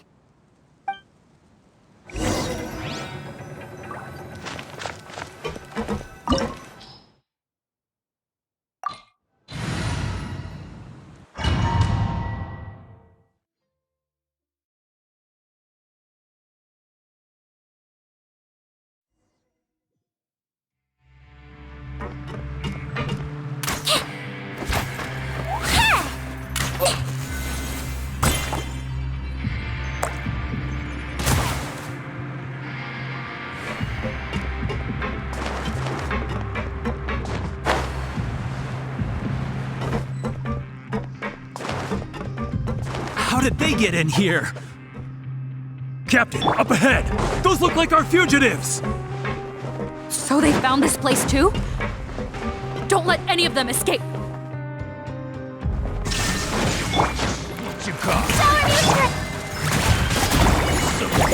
Sacred name, Fortune Preserver.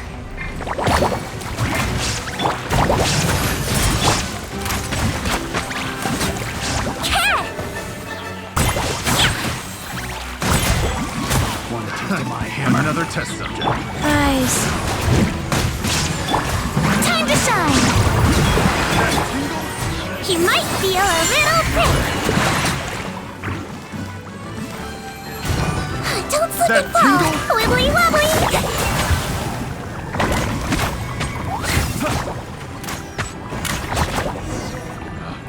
Picked the wrong test subject.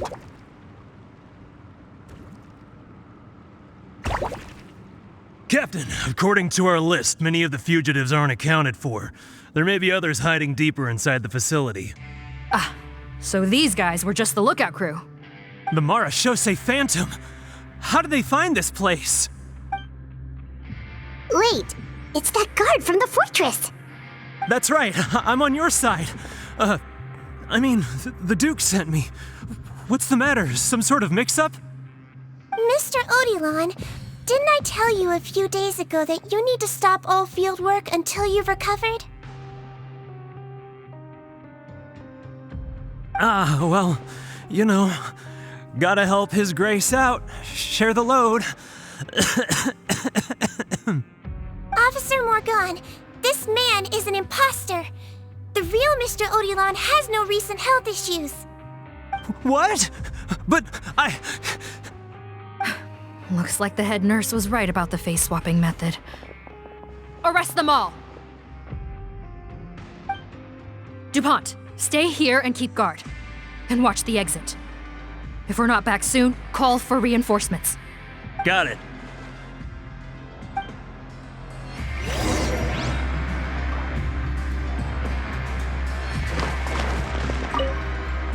Don't worry, I got this covered.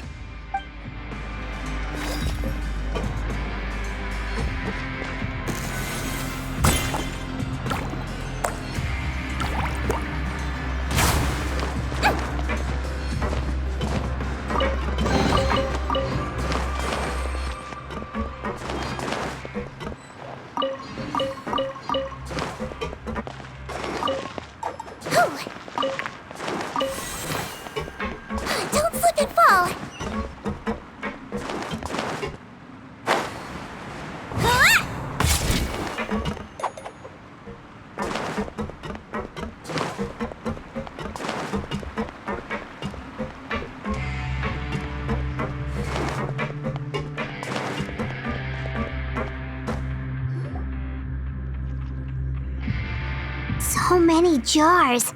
Was this some sort of production facility? This scent, it's probably the ingredients used to make butterfly dew.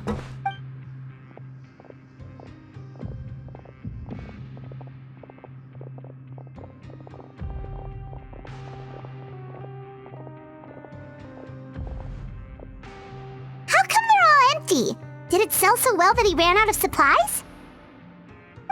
How strange. Why would Rawat choose to manufacture a popular product like that in such a difficult-to-reach location?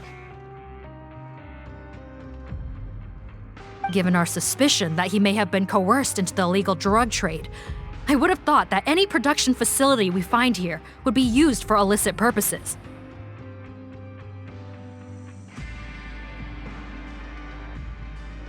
Perhaps butterfly dew is itself an illegal drug. Do you have any evidence for that claim? No, just a guess. We need to find Rawat as soon as possible. He has all the answers we need. Understood. Well, let's not linger here. Let's go. Come on.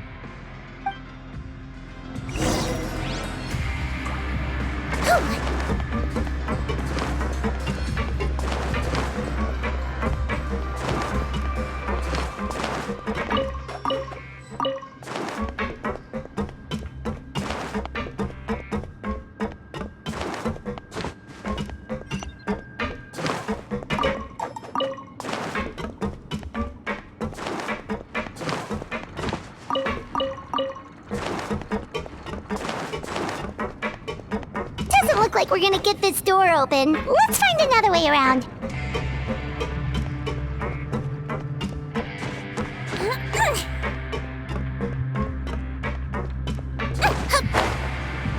This one's closed too!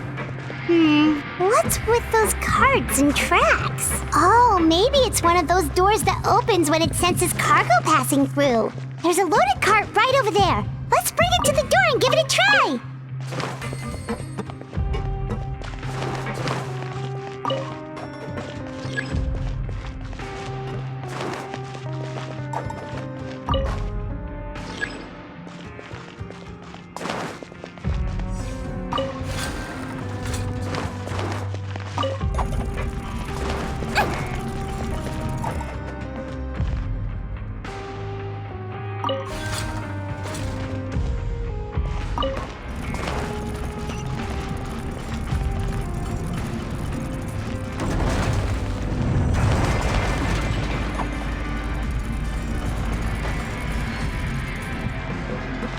Don't slip and fall!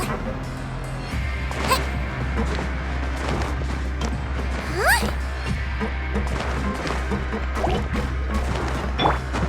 Yoo-hoo! Floaty floaty!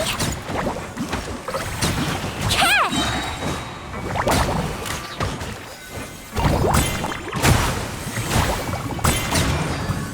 Don't be nervous! Just relax! Don't slip and fall!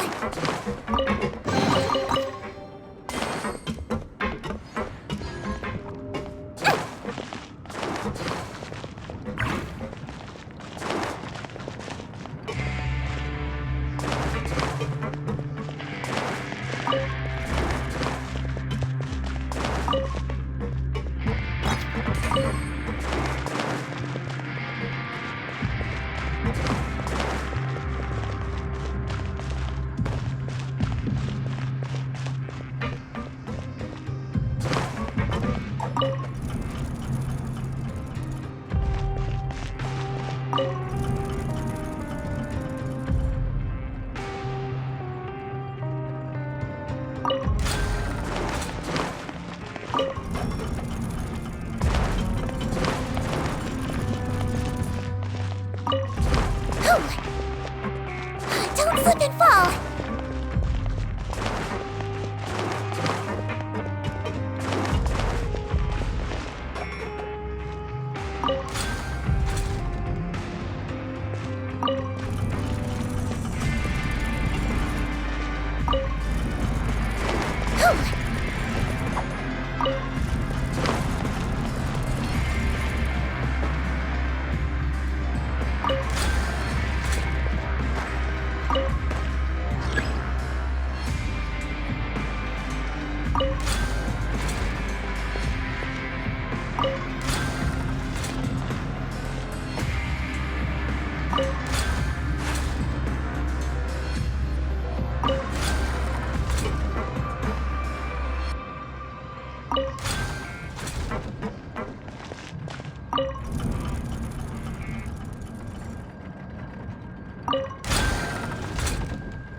slip and fall!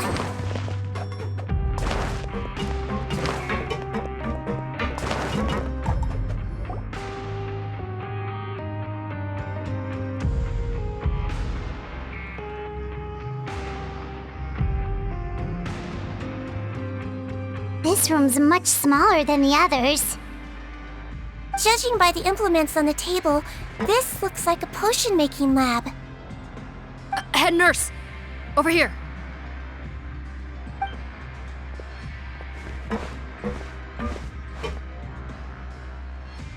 Let's see. Huh? Robot's clothes. Why would he change here? Perhaps they stripped him down, left the clothes behind, and disposed of him somewhere else? Yikes, Seedween, where did that come from? Oh, what a tragic way to go. Especially with such a bright future ahead of him.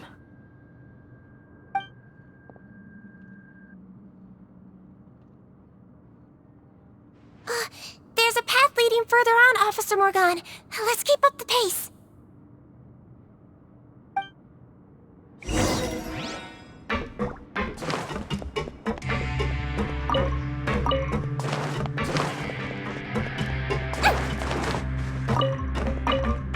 Don't slip and fall. Whew.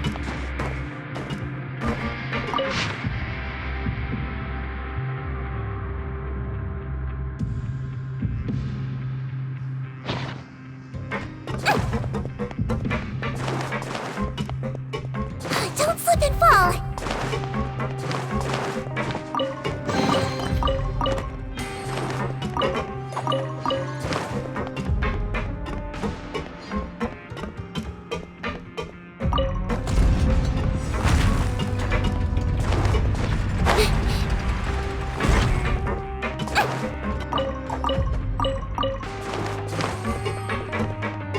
Don't slip and fall!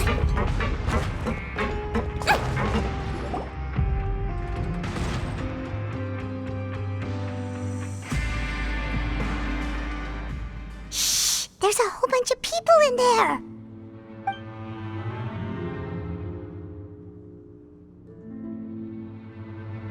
Are you serious? You're telling us that within a day, our faces are going to rot like yours?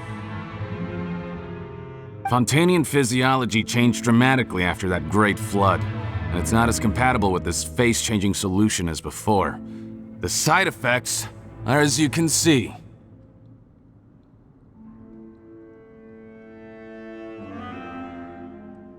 Why didn't you say anything before we all used it?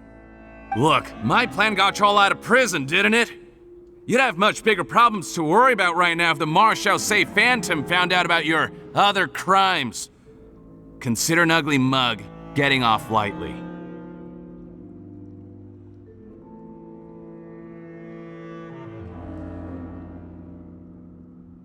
Ugh. You're just lucky we didn't leave you in there after you disappeared on us with no warning. We only let it slide because we're former partners.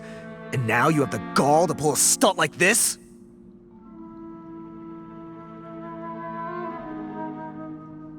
Partners?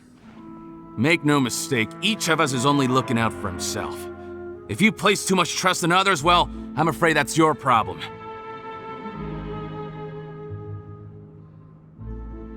You hid things from me too. Remember how you each had a spare potion? You kept quiet about it until we planned the prison break?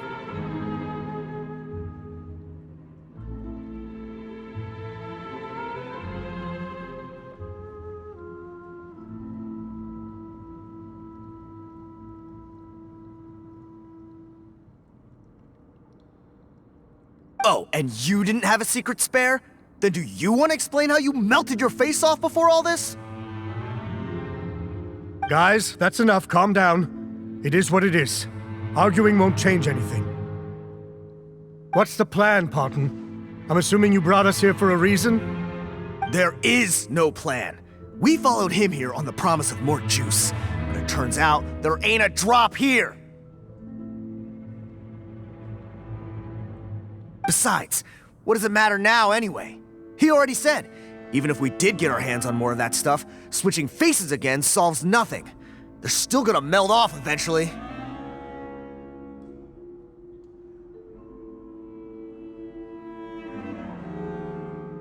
I said enough arguing! Potton, tell us the plan. The most practical solution is to continue using the potion. Keep switching to a new face before the ulcers can start forming.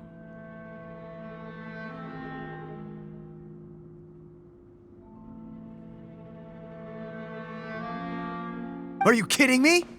This stuff was hard enough to get a hold of even when we had a supply. Now you're asking us to use it like skin lotion, after the flood all but wiped the supply out?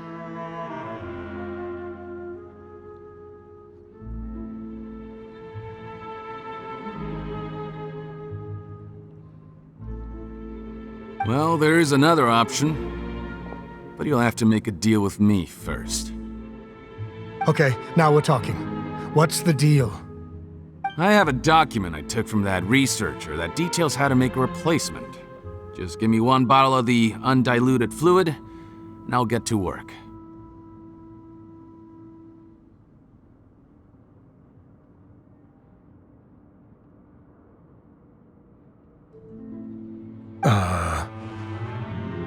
What's the problem? I thought you always kept reserves. Or do you really just have one spare bottle each? What do you think? That we were shipping them into the fortress of Meripede by the basket load? Well then, say hello to never showing your marred faces in public again. Ugh, I've heard enough! Get him! Let's see if that document even exists! Freeze! Marshosei Phantom! What? Who let them in? Officer Morgan, before anything else, please find out Rawat's status. Rawat? I don't see him. Hand over the hostage now, if you want any chance of avoiding an extension to your sentences. Spare us your condescending attempts to coax us back to our cells. You think we're looking to negotiate? Rawat is dead.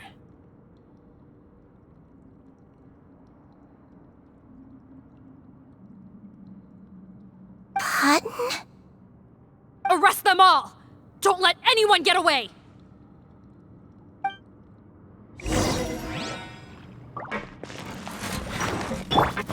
Silence!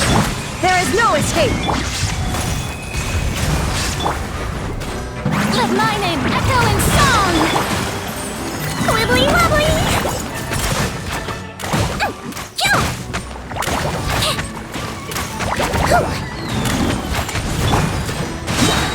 Illusion shattered! You might feel a little prick!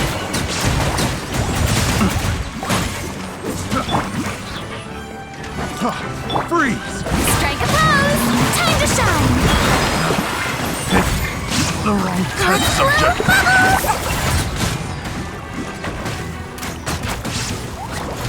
I swear it's for medical research!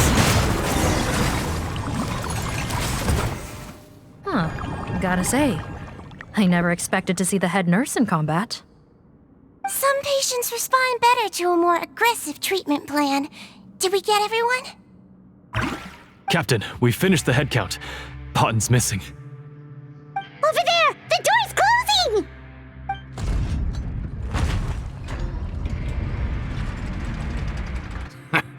One group trying to arrest me, another trying to hunt me down. Good. I gotta kill two birds with one stone.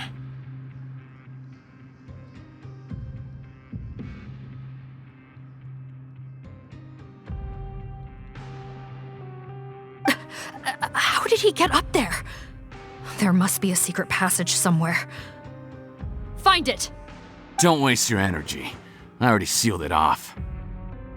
How naive. We have more people outside. If we're not back out by the agreed time, they'll come to our rescue. Well then, you'd better hope they get here in time.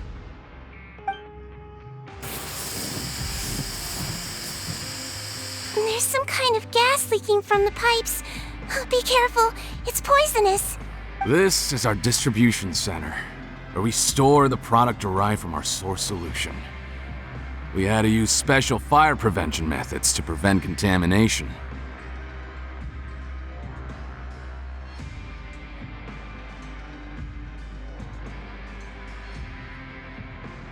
The pipe network here was designed to emit a gas for firefighting. One little modification later, and it makes an efficient death trap.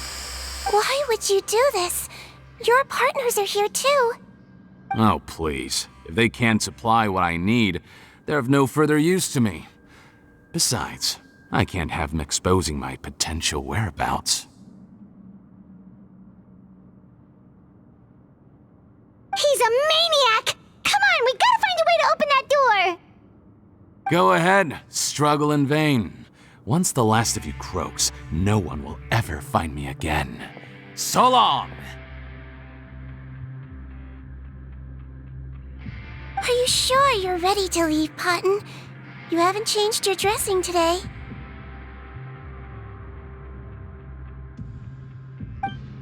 You can't cure my face, just give up. And what if I could? Nice try. You're just trying to stall me. Don't you worry about me. I'll find a way to cure my face once I get out of here.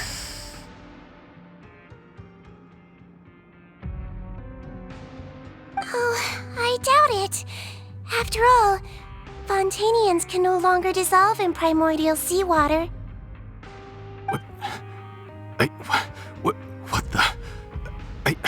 How did you... The key component of the face-changing potion is the fluid left behind by dissolved Fontanians. It might look like ordinary water, but it has some unique elements in it.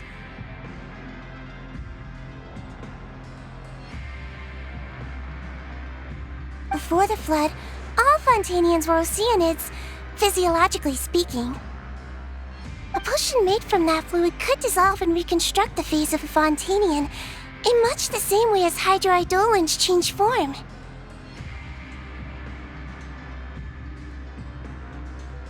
Theoretically, it could give someone any appearance they wished. But since the flood, Fontanians have become true humans. They can no longer provide the source material for this potion, nor reap its benefits.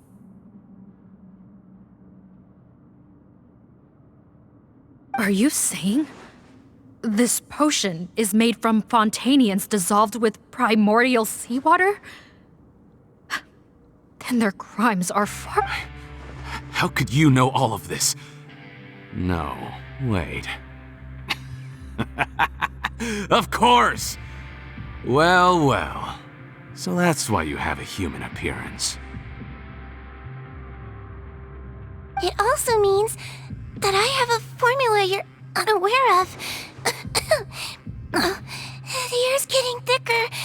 It's getting hard to breathe.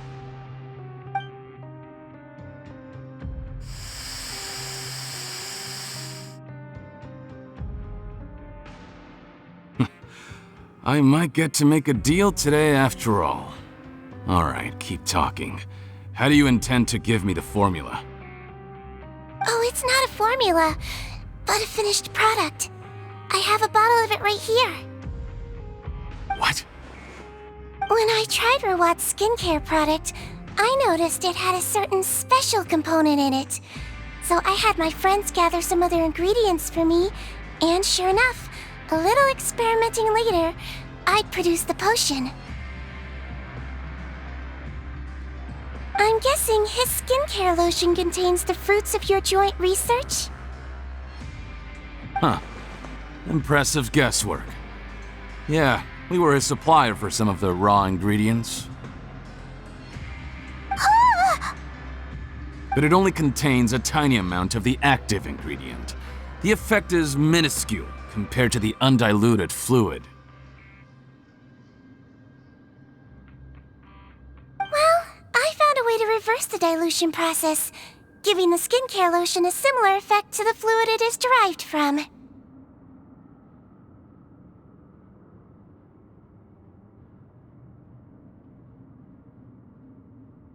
That's impossible. If I tell you some of the ingredients, I think you can figure it out. First, you need to combine tainted hydrophantasm tissue with transoceanic pearls at a ratio of around 3 to 7. Tainted hydrophantasms and transoceanic pearls. I see. Can't believe I never thought of that. So, can we make a deal? Sounds good to me. There's a delivery pipeline beneath this window. Drop the potion in, and I'll release you all. Nope, not trusting you that easily. You're like those naughty kids who try to hide their illness. Open the sluice gate first, then I'll hand you the potion. Even if you're not bluffing, your potion won't cure my face permanently. You really think you have any leverage here?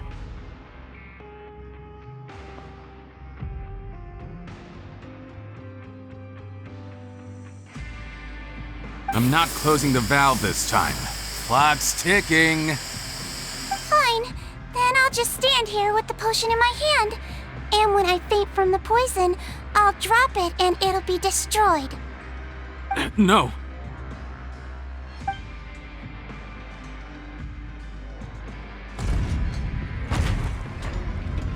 It's open! Disable that sluice gate! Jam it! Don't let it close again! That's more like it. In that case, a promise is a promise. Head nurse, there's too much poison gas in here. We have to leave, now!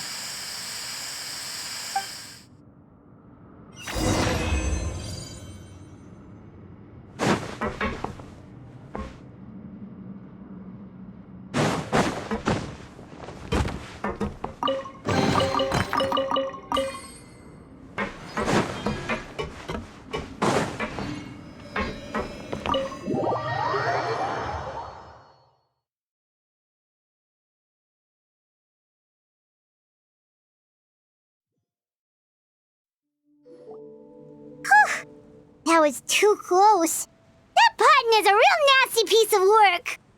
Oh, don't be too quick to sit down. Moving around a little will help relieve the soreness. Same goes for you, Traveler. Oh, but Paimon, you should be fine, right? Flying fast is pretty tiring too, actually. Anyway, that's not important right now. Paimon's still shocked to learn that there's a whole criminal operation going on behind that skincare lotion.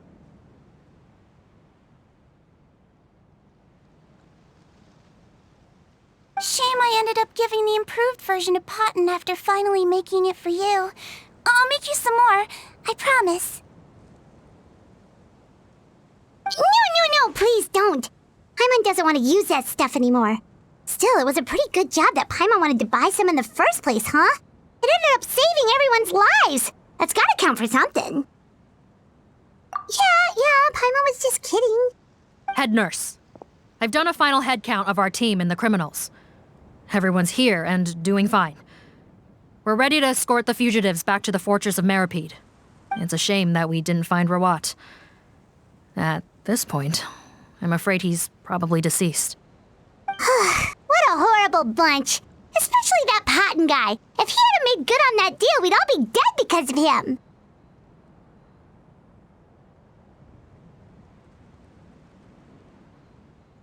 No, we wouldn't. I always keep a whole bunch of antidotes on me for emergencies, and one of them neutralizes that poison gas. We'd have been fine, even if you hadn't opened the gate. What? Then why did you give him the potion? If this is true, I must concur. Sorry to be blunt, but I think you made a bad decision by handing him that bottle. If he changes his appearance and flees Fontaine, it's unlikely that we'll ever find him, no matter how cooperative his accomplices are when we question them. No, you don't understand. I gave him the potion precisely so we could be sure where he'll go next. What do you mean? We gotta hurry. She won't last much longer.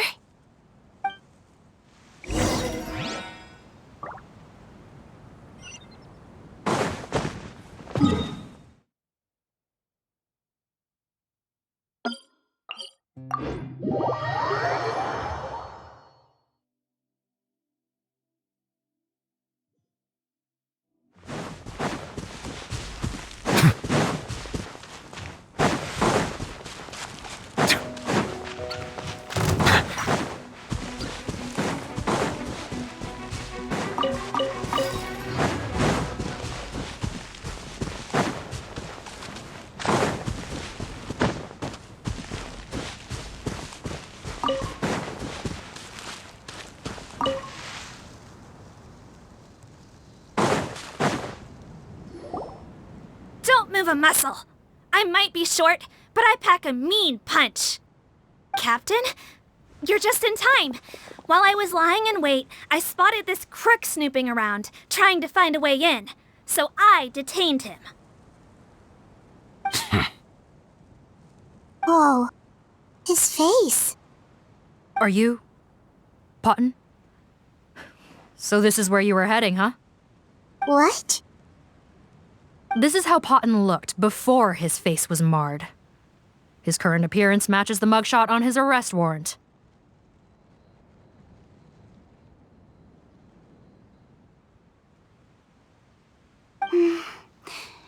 I see. Wait, so what's going on? Wasn't the whole point of the potion to disguise himself and escape Fontaine? Why would he change back to his original face and run right into our trap? Enough of this nonsense. Let me in! You better pipe down. There's an old lady in there who's very sick. No way are we letting a crook like you inside. To heck with it. Listen to me. I'm Rawat. That's my mother in there. He's gotta be lying, right? Rawat was a victim in all this. He was forced into it against his will. How can he and this monster be the same person? Forced against his will? That's the funniest thing I've heard all day.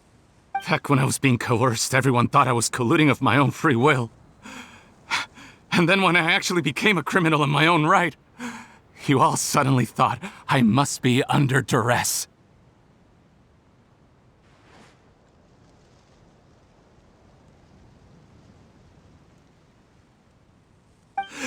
Amazing what a difference a handsome face makes. Save us the speech. Explain yourself. You want an explanation? Fine. I'll tell it how it is. When I was just Potton, the whole world treated me with contempt. Ew. What do you want? Get away from me. Women despise me. Collaborate? You don't look like much of a researcher to me. My peers scorned me. Mr. Potton, was it? I'm most interested in your research. Consider my offer carefully. I doubt you'll find other investment opportunities. Only villains would work with me. You want out of the game? Forget about it. Turns out, I slipped up a little. Left your picture with some Marechaussee Phantom officers. Easy mistake to make. Now they've listed you as an accomplice and drawn up an arrest warrant. So I suggest you put any thoughts of running away to rest. If you get caught by the guards for being in the synth business, you ain't ever seeing the light of day again.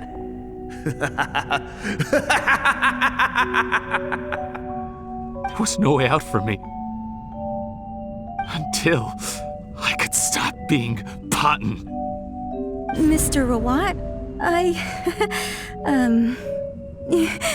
have something I'd like to tell you. I became popular with women. This new potion you developed is fascinating. Genius, in fact. Would you consider working with me? I'd be happy to sign a licensing agreement. My peers looked up to me. I'm very interested in your research, sir. You must no doubt have offers from countless investors, so far be it for me to ask for a full collaboration, per se. I merely wanted to express my interest. No pressure at all, naturally. And the villains even began to fear me. Becoming Rawat showed me what a superficial world we live in. But I did not hold a grudge. After all, this superficiality could be made to work in my favor. Or so I thought. But alas, the world seemed bent on finding a reason to make me despise it. Mother, I'm back. How are you doing? Who are you? I bought the best medicine Mora could buy, but nothing would cure her illness. In the end, I hoped she'd at least be able to see her son one last time before she passed, but when everyone else rejected me, the only person who cared about me was my mother. Then, when I became a rising star in the Fontaine Research Institute, I was unrecognizable to her. have to let her see me again. Even if it means donning my own wretched, ugly face. Well, is that enough explaining for you? Now do you understand? Let me inside already! Have you ever considered if you'll even be able to look your mother in the eyes after what you've done? You found a way to completely change your identity. You could easily have escaped from them. But no, you chose to keep working with them. Why would I want to give up on such a lucrative business? The profits were dozens of times that of the synth business, and it was all above board. So you kept being a villain just for the money? Villain? By what standard? Is doing evil deeds really what makes someone a villain in your eyes? Or does it all come down to the way they look? None of you saw a villain when I was wearing my other face, did you? You have no right to judge me! You're all just fake people living in a hypocritical world! I regret nothing! My mother would understand! You're a villain to the core! But especially that tongue! Honestly, I don't see a villain when I look at your current face either. Don't humor me. You don't seem surprised by my confession in the least. How long have you known the truth? I didn't know anything for sure until you chose to take that potion bottle and spare our lives. But if you're asking when I started suspecting you, it was the first time you came to see me at the infirmary. I had to confirm my suspicions. That's why I chose to join this investigation. Are you kidding me? A young, promising researcher and a wretched criminal? What on earth gave you the idea that they could be one and the same person? Well, there were no visual clues. This potion's face-changing effects are very powerful. Even as a Melazine, I couldn't see through the disguise. But I believe I understand humanity a little better than most of my kind. Humans have certain fundamental qualities that do not change with their appearance. Fundamental qualities, huh? So you think you're the one who's seen through me, do you? Most people probably don't know this, but I think I can guess what your deal is. Melazine constitutions are very close to that of water, so it stands to reason that the potion should work on them too. You used it yourself, didn't you? That's why you have a human appearance. Seedween? Yes, you're right. I'll bet it was back in the days when Melazines were discriminated against because of their appearance. It was either carry on living in the gutters as part of an alien race cast out by humanity, or become the head nurse of the fortress of Meripede, revered by all. Not a hard choice to make. It's a no-brainer. So you see, you and I were the same. And I'm the one who saw through you! That's not important right now. You came here to see your mother, didn't you? Well, I can grant you your wish. Huh? Head nurse, I'm not sure that's a good idea in his current state. Don't worry. Back in the warehouse when I traded the potion for our lives, I was doing it to test him. He was willing to risk sacrificing his only chance of escaping capture by opening the gate in exchange for the potion. Also, he could see his mother again. If nothing else, his concern for his mother is genuine.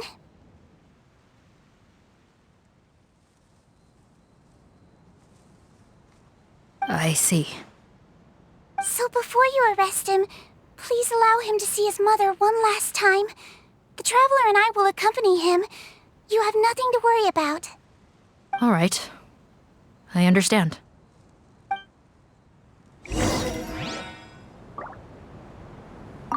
I don't trust this guy much. Be careful. Join the head nurse inside. If he tries anything at all, shout.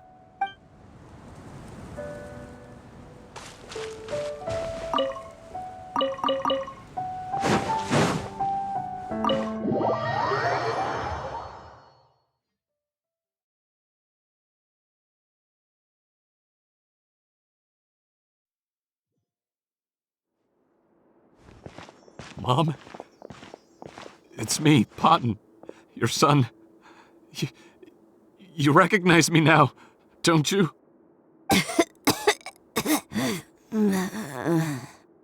Mom, what's wrong? I'm sorry, but I have some bad news. I examined your mother last time we were here, and it appears that due to her prolonged fever, she's lost her eyesight. What? Your appearance no longer has any bearing on her ability to recognize you. But there are always other ways to remind our loved ones who we are, wouldn't you say? No, it can't be. Please, Mom, open your eyes.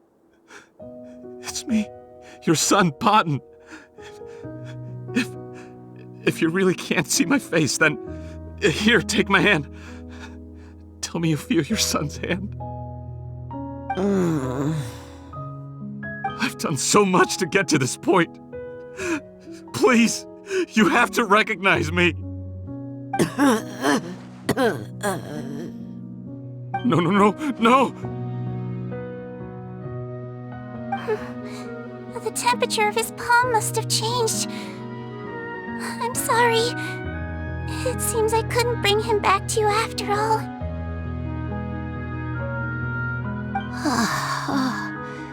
It's you. Thank you.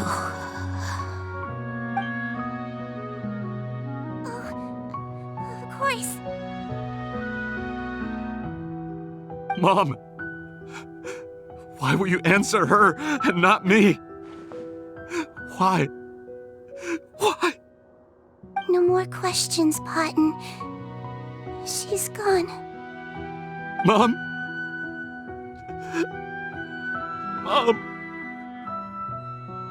I'm sorry to say this, Potton, but you and I are not the same.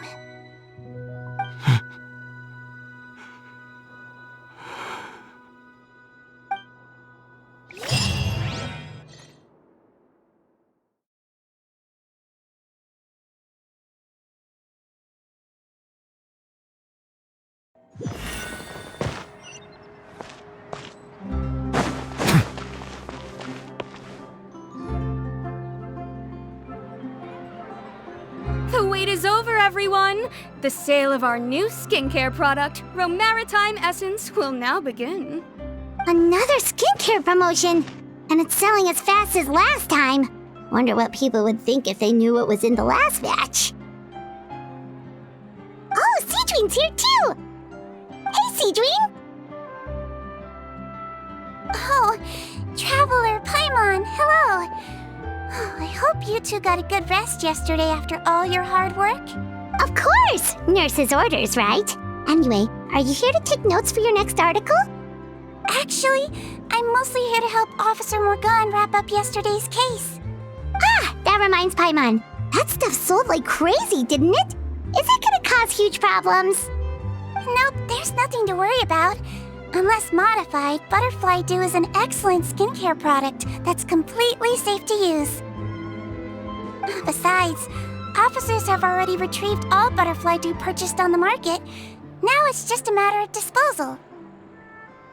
After consulting Monsieur Nervulette, I came up with a way to neutralize any harmful effects, so it'll evaporate naturally without polluting water or soil.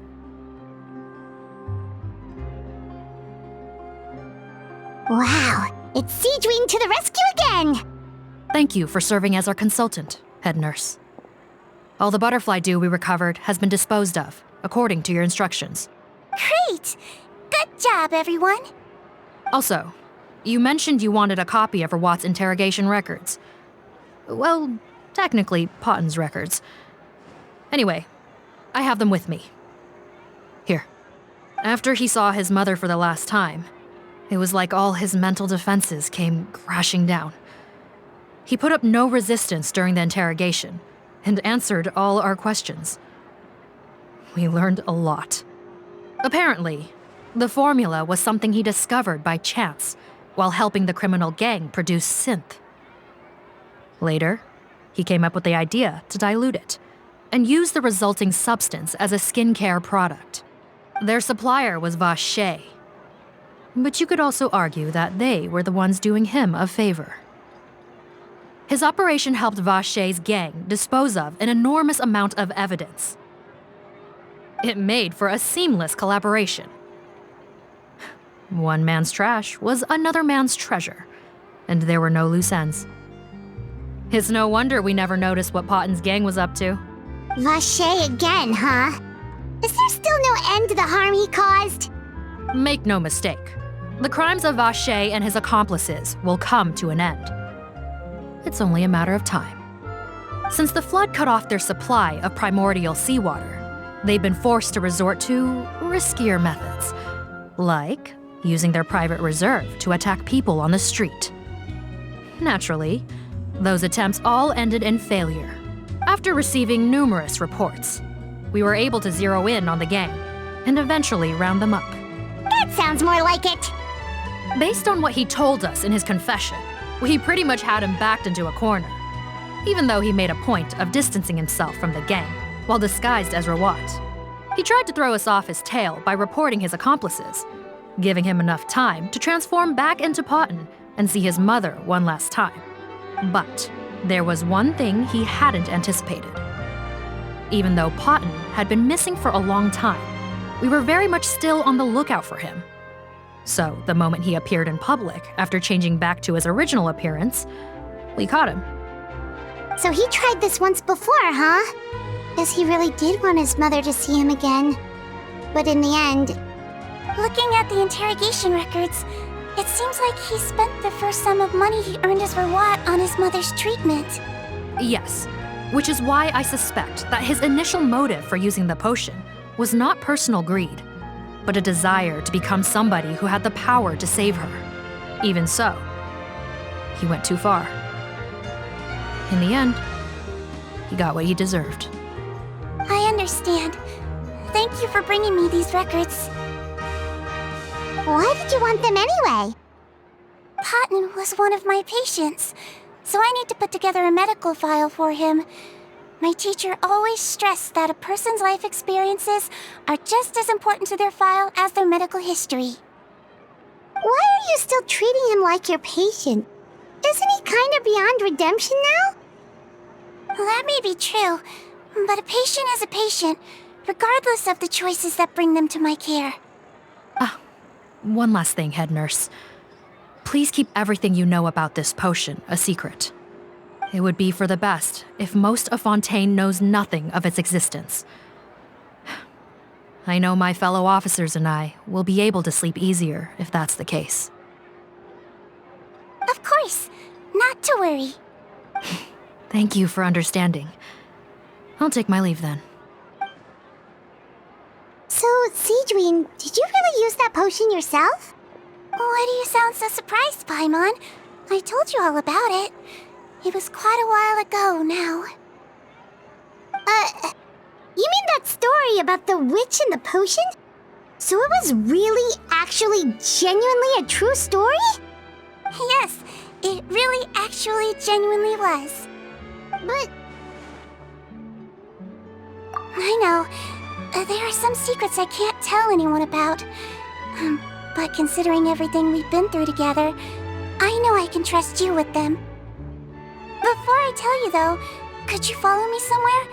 I want to pay my respects to an old friend. Of course!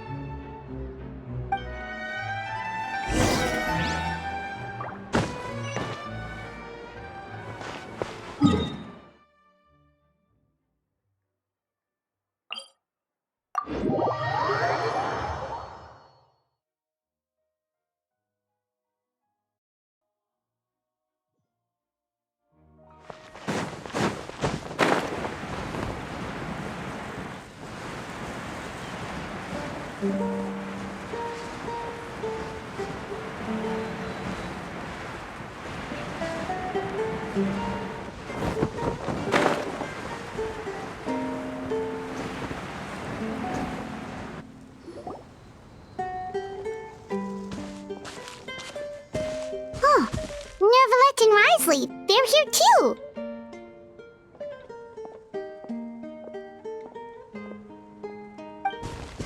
Good to see you, traveler. Paimon.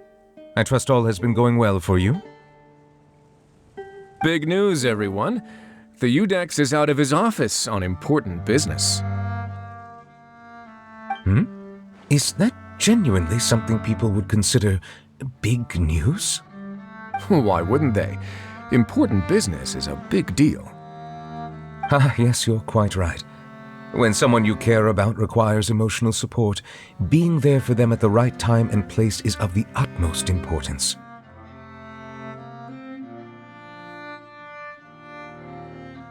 After reading the Maréchal Phantom's reports, I had a feeling a trip here might be in order. Take note. That, my friends, is how Monsieur Neuvillette shows that he cares. We're both here for the same purpose, actually, to accompany Sigewinne as she pays her respects to her late teacher.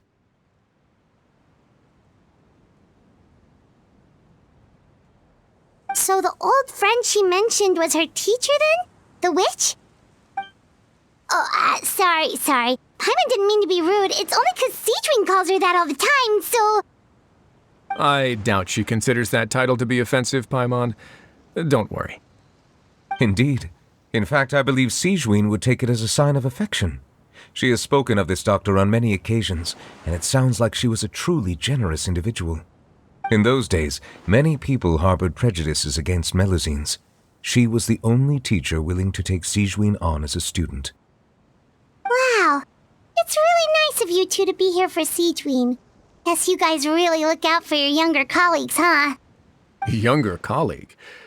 Well, that might be true for the Udex, but I'm not sure I can say the same. Sigewinne served a sentence in the fortress of Meripede hundreds of years ago, and after she did her time, she decided to stick around. She's been an integral part of our administration ever since. Strictly speaking, the head nurse has been around longer than most people in the fortress, myself included.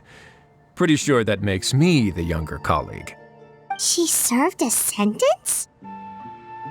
Yes. Long before I became Udex, there was an ancient law in Fontaine that prohibited any attempt to transform another species into a human. Initially, I and most researchers believed this law to have been imposed due to ethical concerns.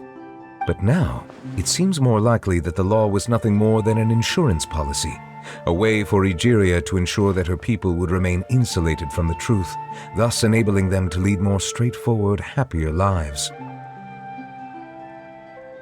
Ignorance is bliss, as they say.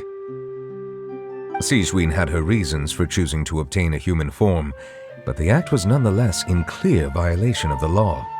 Could you tell us a little bit more about what happened back then? Certainly. Sigewinne does not object to her close friends learning about her history. In fact, I first learned of it myself because she confessed the truth to me of her own volition.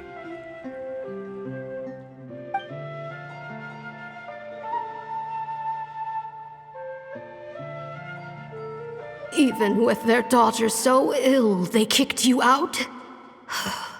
Stubborn as always. And prejudice isn't a disease I can cure either. Shame that I don't have the energy to get over there. You're laughable, you old witch. You want to save everyone in Fontaine, but you can't even save the patient before you. Master, what are you... I discovered a strange disease, one I suspect that every Fontainian suffers from. But without witnesses or proof, no one will believe me. I had no choice but to experiment on myself to find a cure, but I hit a wall. And as you can see, it took a wretched toll on me. Then I'll find a cure for you, and then you can go cure her. There's no need. I am beyond saving now. There's nothing you can do. But, Master... As I said before, a doctor's duty is to treat whatever ailments they can. I know, but they don't trust me at all.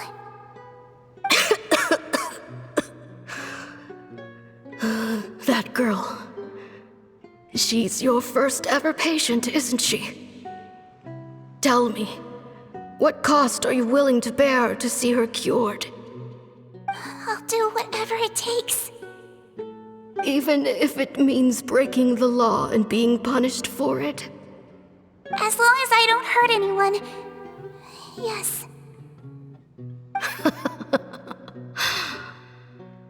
Spoken like a true student of mine. Then I shall make one more final gamble. And see my experiment through to its end. Leave me for now, and come back in 2 hours. If I am able to work this miracle, then I will have found a way to save all Fontanians, and I shall be able to help you treat that girl.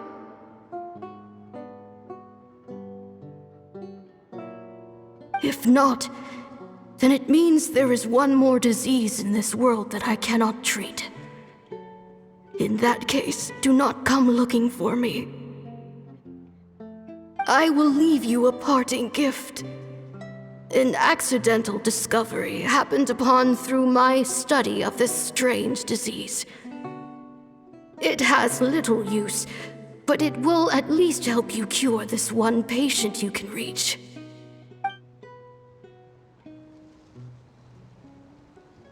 When Sigewinne returned, the miracle had not occurred. She found a potion bottle and a note on the table. After using the potion as instructed, she gained her current form, breaking Fontaine's law in the process. And after I had confirmed the veracity of the events, I gave my verdict. So that's what happened. I fear Sigewinne only understood the full story after the truth about the dissolution of Fontanians was uncovered. When I reflected on all this with that knowledge in hand, I felt a deep sense of regret. As I use the law to uphold justice, there are times when I cannot help but acknowledge its ruthlessness. After the final details of the events surrounding Sigewinne's transformation came to light, I checked several sources and, thankfully, the legal code does not require Sigewinne to shoulder any additional punishment. Wonder how she feels about all this. Since she invited you here, I imagine she intends to speak of these matters with you, no?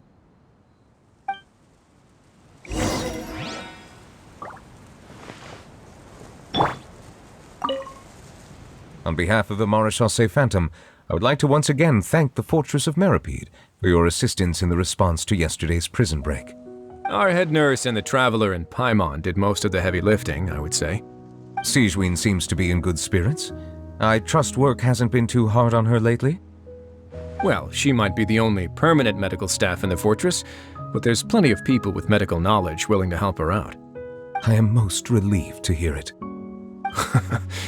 The way you're asking after her well-being makes you sound like a concerned parent. Well, I won't lie. I've always seen myself that way. Showing your age a bit there, don't you think? Indeed. Actually, I often forget just how much older I am than you. Well, while we're on the topic, what did you do before getting this job anyway? Spend all day swimming in the sea from east to west and then north to south? Yes, and from the surface to the ocean floor on occasion. Wow. Impressive. Apologies, that was merely an attempt at humor. You can disregard what I said. That's impossible, I'm afraid. My imagination's already running wild.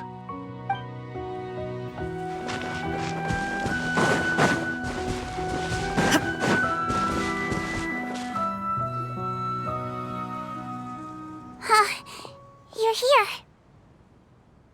The old friend I mentioned was my teacher. When she passed, her body was nowhere to be found. All that's left of her is an empty tomb. And even that's deep underwater now. Sigewinne, the witch who gave you the magic potion, she was your teacher, wasn't she? Sounds like Monsieur Neuvillette filled you in. After learning the truth, it must have been hard to process, huh? Well, to be honest, after I realized what really happened that night, my first thought was that it kind of made sense. It seemed exactly like the sort of thing she would do. But She was planning to sacrifice herself and never told you. That's just who she was. If lying is what it took to get a kid to take their medicine, then that's what she'd do. Alright, but why did you turn yourself in? I broke the law, simple as that. My teacher made her choice, and I made mine. True. It's just, the way Potton framed it when he was asking you all those questions, it made Paimon really mad. You're not like him at all, and everything Neverlet said confirms that. And yet, you were still convicted and thrown in prison. It just feels so unfair. Unfair? I happen to think just the opposite. If I hadn't served that time, I'm not sure I would have been able to stay strong when he was questioning me. What makes you say that? I knew you'd be curious. Let me tell you a story. The verdict came down. This Melusine is guilty. The Iudex defended the authority of Fontaine law, but he did not confiscate the Melusine's medical kit. And so, the Fortress of Meripede gained a new little doctor. She still wore her hood and raincoat, even though it never rained in the fortress. Perhaps thanks to her human appearance, no one refused her treatment. She treated more and more patients, and her sentence grew ever shorter. Finally, the people of the fortress could not live without her, and though her sentence ended, she did not leave them either. Then one day, she received an invitation from the outside world. The location seemed familiar, and when she arrived, an old lady was waiting for her.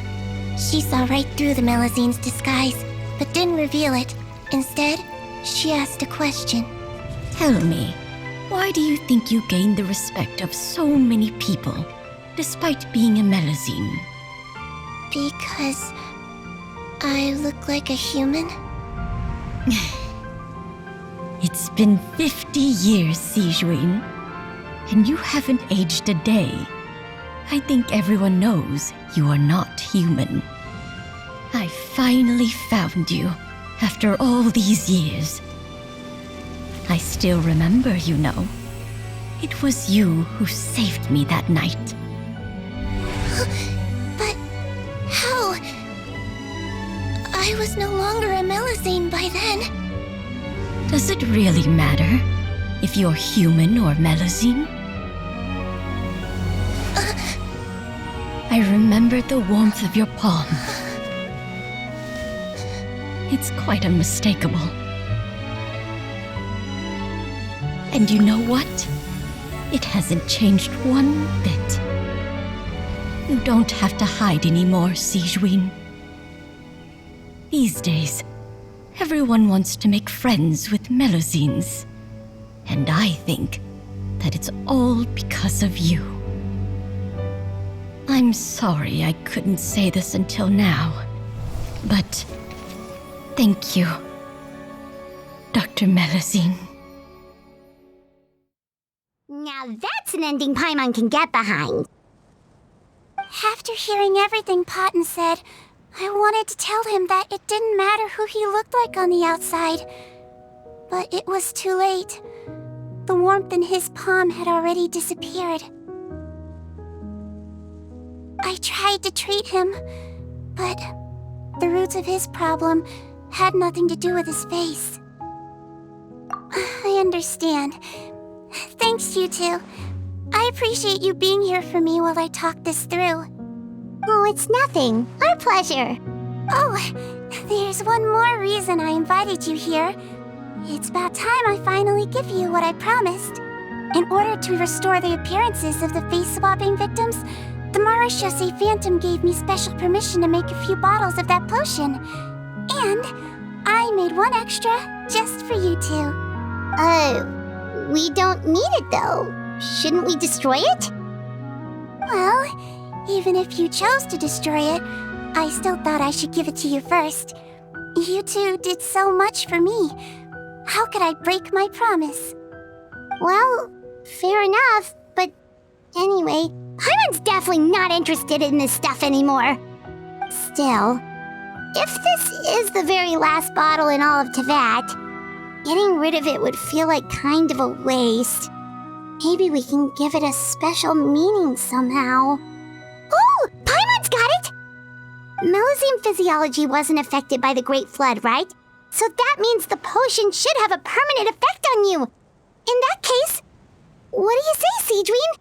Ever thought about transforming back to the way you used to look?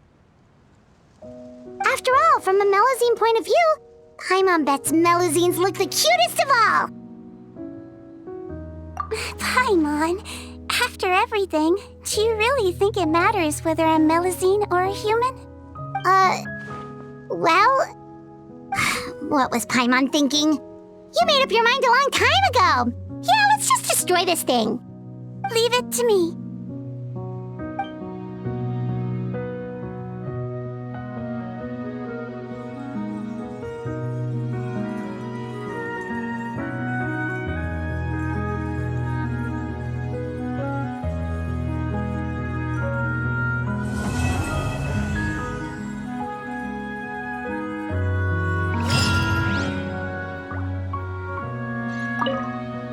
I'd like to stay here with my teacher for a little longer.